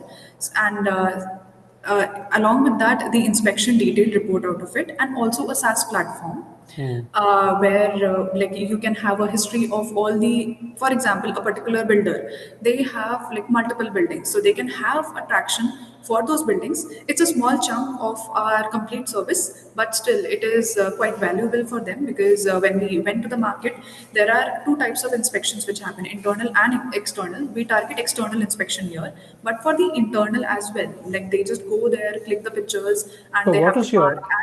what is your margin right now? It's almost around 100% to 120%, I would say. Because 120% it's more margin. about the R&D we do. So we are not Okay. really considering our costs or our time as cost here, but it's Okay. more of the R&D we do than the cost we have per client. Yes. Then why do you need money from outside? When you're 100 plus percentage in terms of your margin, why do you need money from somebody else? Okay, so this construction space, it's very rigid, and getting into that for an innovative kind of a solution, it takes a lot of time and effort, and for that per se, we need to have quite a lot of POCs, and there are a lot of cost involved in it as well, because even the drone pilots, we don't have in-house drone pilots, because like as per the project, we just hire them according to the geographical location, and then we have a community, so we just get into them, like hire them, and all of this operation cost and the sensors and every acquirement we need it for now, so that like post 1 year we can because have a good traction for it. So for doing some pilot projects, some are paid pilots, some are non-paid pilots. So for that flexibility, we would want to have. Thank you. What's your traction, guys? How much have you sold? Can you just go to the traction side? This is Yagnesh here. Yeah. Hello, sir. Hi. Yeah. How So our many traction how many projects have you already done? for building inspection per se, these, like we have not done any paid pilots for now. There are three verticals we work into. One is building inspection, which we specifically mentioned here. There is construction monitoring. There are a lot of players in the market, but whenever we go to a client, they need that when a building is being built, they also need a construction monitoring for that. And when the building is already being built, then the building inspection comes into picture. And third is the energy domain, where we provide solar and windmill AI based solutions, like customized to the client. Like one is Hero Future Energy, like we just completed it like 1 week ago, and it was a plant in Ashwamedha. We did a pilot project with them and plan to expand it for like the validation of their complete modules. Yeah. It's yeah. Sure. No, I think it's a great need opportunity, and I'm very glad to see a lot of work done already. So I think there is traction, but I think the only thing that probably you guys need to work is start getting paid projects.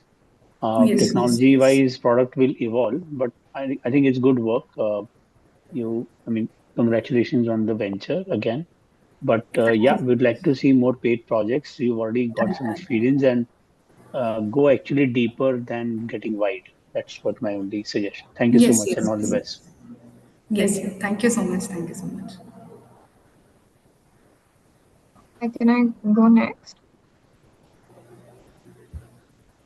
Okay. Sure, Shiva, please do. Yeah, hi. No, this is certainly very interesting. I think I just wanted to get a sense of who your competitors are, because I think there are a couple of companies that are in a similar sort of inspection space. Of course, some are in the energy business where they will look at, say, whether like these power lines have anything in the area which is like one application. I've seen some underwater drone use cases as Yes. well, Yes. so on and so forth. So would love to get a sense of your actual competitors in India. And also, as Yagneshji was just mentioning, we would love to also get a sense of like how your go-to-market works. So, for example, you did this project with Hero Future Energies, right? So now, how do you replicate that and maybe get like more projects or like a recurring sort of project with these guys going forward? Like, is there anything that you guys have agreed in your agreements, or like how does it typically work? Because what you want to hopefully do over time is to keep getting more revenue from the same client, right? Yes, Yes, yes. so it is mainly the problem statement. The problem itself for installation validation of solar panels came from Future Energies and GAN data. So we are working with them, and it's more of a. It was the pilot was done recently, like it was delivered a week ago, and after that, it is an ongoing thing. So basically, we have planned improvements, and we have planned for a project in March or mid March or April, early April, and the improvement from this part would be, so it's of a it's the requirement is from them, and we are developing a product for them, and it can be extended for other solar companies as well. Yeah, we have like that upper hand in that, because the complete research and the execution of the same has been done by us from end to end. Got it. Okay. So you're saying on the solar installation piece, you guys will be one of the first companies, but maybe on some of the other building inspection use cases, or say those other things, there might be competitors. Would that be the right way to think about this? For the building inspection per se, there are like not the end-to-end inspection which is done by like any company in India for now. Like people are doing inspections. Drone inspections are common. Like they are being have been quite companies doing that. But for the building, high-rise building inspection specifically, in that space we are targeting. So there are companies. There are a few companies like abroad who are doing that, but for specifically for India, there are like everybody is in initial stage, and there are chunks of it which people are delivering, not the end to end. So our expertise is doing it end to end. That's the main part. And is regulation an issue at all? Because some of these high rises, you're not allowed to use like drones, right? For example, in Mumbai, there is a very strict restriction on like to what height you can drones. Yeah. So depending on like what type of builder and what type of geolocation of that building is, generally, like obviously we are not targeting the high-rise buildings which are in the radar of airport. Airports. And except from that, like we have been in talks with a lot of companies from Mumbai for this type of, they need it, but like the execution, like piercing this market takes a bit of time. So we have been in touch with them. So hopefully, like in the second quarter of this year, we'll be able to crack that. And also one more thing, so based on the different types of restrictions, there are different types of drones we can be using. So there are Yeah. off-the-shelf drones based on the weight. So the restrictions can be tackled using that. Okay, so it's the weight that's a concern. Is that correct? No, the regulations concern can be tackled with weight. So basically, say there are different types of drones. So Yeah. large drones cannot be flown in certain roads. So there can be small drones which can be flown at those This is areas. one of the reason that people don't get into this market, because like there's no free space around it, and people cannot just flow like fly the drones as is. So that's why we have targeted this particular space. Okay. When do you hear from, say, Hero Futures about, like, whether they want to continue this and extend this to, say, other projects, given that you just got Yeah. done with your project last week? We are in touch with them. Like even yesterday, we had a meeting with them, and they are interested in expanding. And they themselves like said that we can have it in March mid after some of the improvements. And we have been in touch with them from the past 5 months now. So there have been a lot of improvements, and it's some kind of a like large project because they have acres and acres of land where solar panels are installed. So validating those that the panels which are installed are at the correct place and how are they. So that is the problem statement. If I just go in the high end overview. Okay. No, super helpful. Thanks. Good luck, guys. Thank you. Thank you. Thank you so much. Thank you so much, team. Thank you, panelists. While you can, this is the last idea that we have, Megha Sahu. Panelists, you can take around 15 more seconds to score the idea 10047. And you can feel free to leave if you want to. You can also stay to look at a last pitch. Megha Sahu, if you want, you can come on the video. If you have anything to present, please start sharing your screen and you can text your mic as well. Okay, ma'am.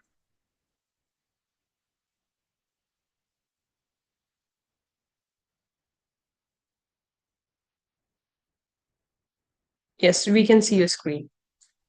Okay, ma'am. And the rule stands, you'll have 5 minutes to present your idea, followed by 5 minutes of Q&A.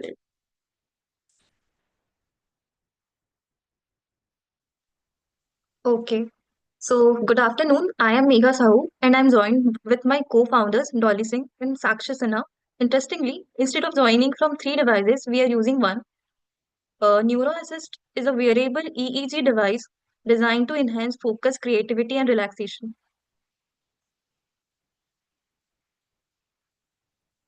So, our problem, stress, it has stress, focus issues, and creativity block affects 70% of individuals.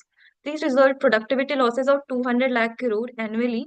Current solutions are either expensive, lack personalization, or fail to provide real-time support.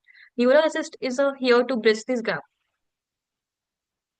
So the compiling facts, the global wearable EEG market is projected to grow from rupees 473 crore in 2023 to 823 crore by 2031. Additionally, 65% of users are willing to spend 12,000 to 25,000 on cognitive tools. NeuroAssist aligns perfectly with the growing demand. So what drives us? Our passion is to democratize mental health tools and empower individuals with affordable personalized solutions. We aim to make a significant impact on productivity, creativity, and emotional well-being. So, what is our vision and mission? Our vision is to seamlessly blend technology with everyday life to enhance focus, creativity, and relaxation. Our mission is to make mental well-being tool accessible and affordable for everyone. So, how EEG work? NeuroAssist uses lightweight EEG sensors to capture brainwave data. These data is processed by AI to provide real-time personalized interventions such as mindfulness, exercise, and environmental adjustment. So, who is our target audience? Our key users are students seeking better focus, professionals managing stress, and creatives overcoming mental blocks. These segments are underserved by current solution. So what we do, Neurassist elevates stress, enhances focus, and boosts creativity through real-time cognitive insights. It's the only affordable solution with smart home integration. So what is our market size? The wearable EEG market is grown rapidly. We will acquire customers through online campaigns, institutional partnership, and direct to customer website. Retention strategies include personalized insight and community building. So what is our channel of focus and growth potential? Our focus is on commerce platforms like B2B partnership and direct sales. By year 1, we aim to sell 2,000 devices. And by year 3, we plan to integrate smart home features and target 12 crore revenue. So what is our revenue streams? Our revenue stream include device sales, 500 per month subscription, partnership for bulk orders, and paid workshop and mental wellness. So, what is our competitive landscape compared to competitors like Muse and Neurable? Neuro Assist is affordable, offer real-time personalization, and integrate smart home features like making it a comprehensive solution. Our roadmap to success is include a first pilot phase that sell 200 devices to generate around rupees 10 lakh, In year 1, we will scale to 2,000 to 5,000 units, generating rupees 2.5 crore. And in year 3, we will introduce a smart home features, reaching rupees 12 crore in revenue. So our detailed roadmap include these slides. These detailed roadmap outlines every phase from prototype development in the first 6 months to international expansion by year 5, targeting 1 million user and rupees 20 crore revenue. So our current phase, we have validated the concept, completed market research, and outlined the technical framework for EEG device development and AI integration. We are ready to move to prototype development. A market strategy includes influencer collaboration, crowdfunding campaigns, and partnership with institutions. The referral program will also drive user and trust. So this is our team. I am Megha Sau. I am AIML lead. Dolly Singh, she's EEG research lead. Sakshi Sinha, she is market strategist. We combine technical expertise and strategic vision to deliver Neuro Assist. So our ask, we are seeking rupees 20 lakh for 10% equity to refine prototype, conducting pilot testing and scale production. With your support, Neuro Assist will transform mental well-being globally. So thank you for your time. Neuro Assist is ready to make mental well-being tool affordable and impactful. We are excited to discuss how we can collaborate to bring this vision to life. Thank you. Thank you so much, team. Over to our panelists now. I'll tee up first. Hey, listen, I've decided to give you 5,000 rupees. What am I going to get and how am I going to use it? So 5,000 is our product price. In our prototype development, we will divide this cost No, into no, no. few This is chunks. me as a customer. So what do I get? How do I use it? So it is a wearable EEG device. It will be a headphone, so a kind of headphone. It will connect to our scalp in our head, and from there, the headphone will automatically detect the EEG waves that will be generated there. So And from there, the data will it look like a headphone or a headband? it will look like a headband. Okay. Can I sleep with that? Oh. I mean, can I wear it and then sleep in the bed? Yes, so you can sleep with that. It is lightweight and easy to use. Okay. How thick or heavy is it? It will be lightweighted as we are thinking of using polymer and ceramic, which are lightweight compared to metals, which is generally used in headphones. Do you have any picture or sketch of that? Yes, we have. Is it possible to show it? Okay, so.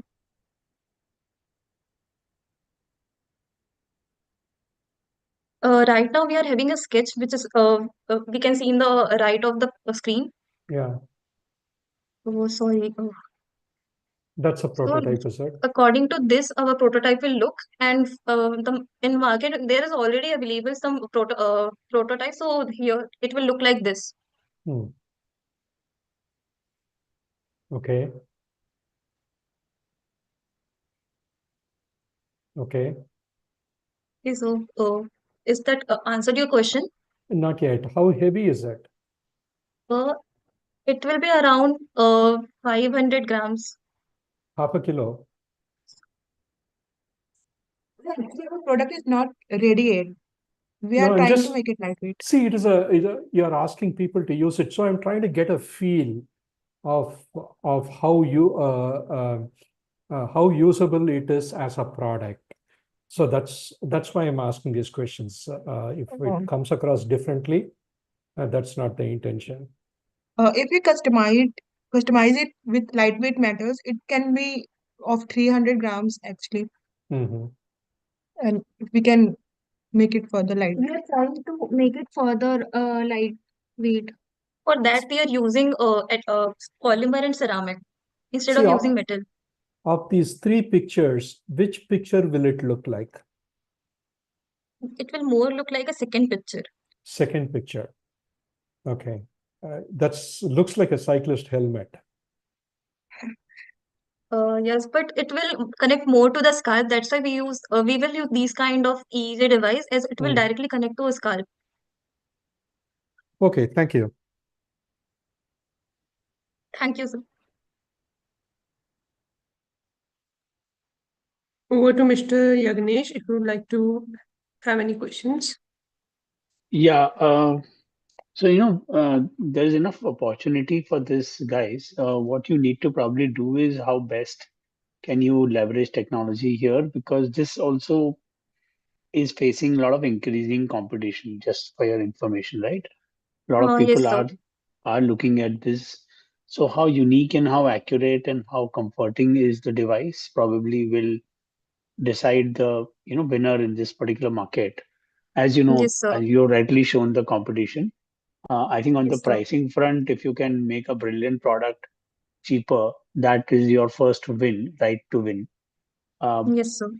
yeah, because I think a lot of these products are expensive. So I think, and if you're trying to sell in the Indian market, then obviously your price range has to be between 4 to 5,000 to kind of make an early killing on the product. So I think that is very important. But Yes, otherwise, sir. yeah, I think technologically it should be superior. Some of these boxes that you've ticked are probably not ready. So you might just need to focus on the product roadmap and get it out as soon as Yes, sir. possible, because there is increasing competition, and you might have to just kind of scale up this faster than what you think. That's my only Oh, yes, suggestion. sir. Thank you so much. Thank you so much. Thank you, team, for this amazing presentation. And thank you, panelists, for taking the time out. This was the last idea of the day. And we'll reach back to you again with how the overall result has gone, and we'll give a summarized view of our final round over Perfect. email to Thank all you. of you. Thank you so much. Yeah, thank you Thanks. so Thanks all. much. Bye. Super. Thanks. So I just Thank- save the spreadsheet. That's it, right? It's an online website. If you are doing it Okay. online, then it's already saved. If you are taking an offline copy, then you can save and share it over email. Okay. Thank you very much. Okay. Thank you so much. Have a good day. Bye. Thank you, ma'am. Thank you. Thank you.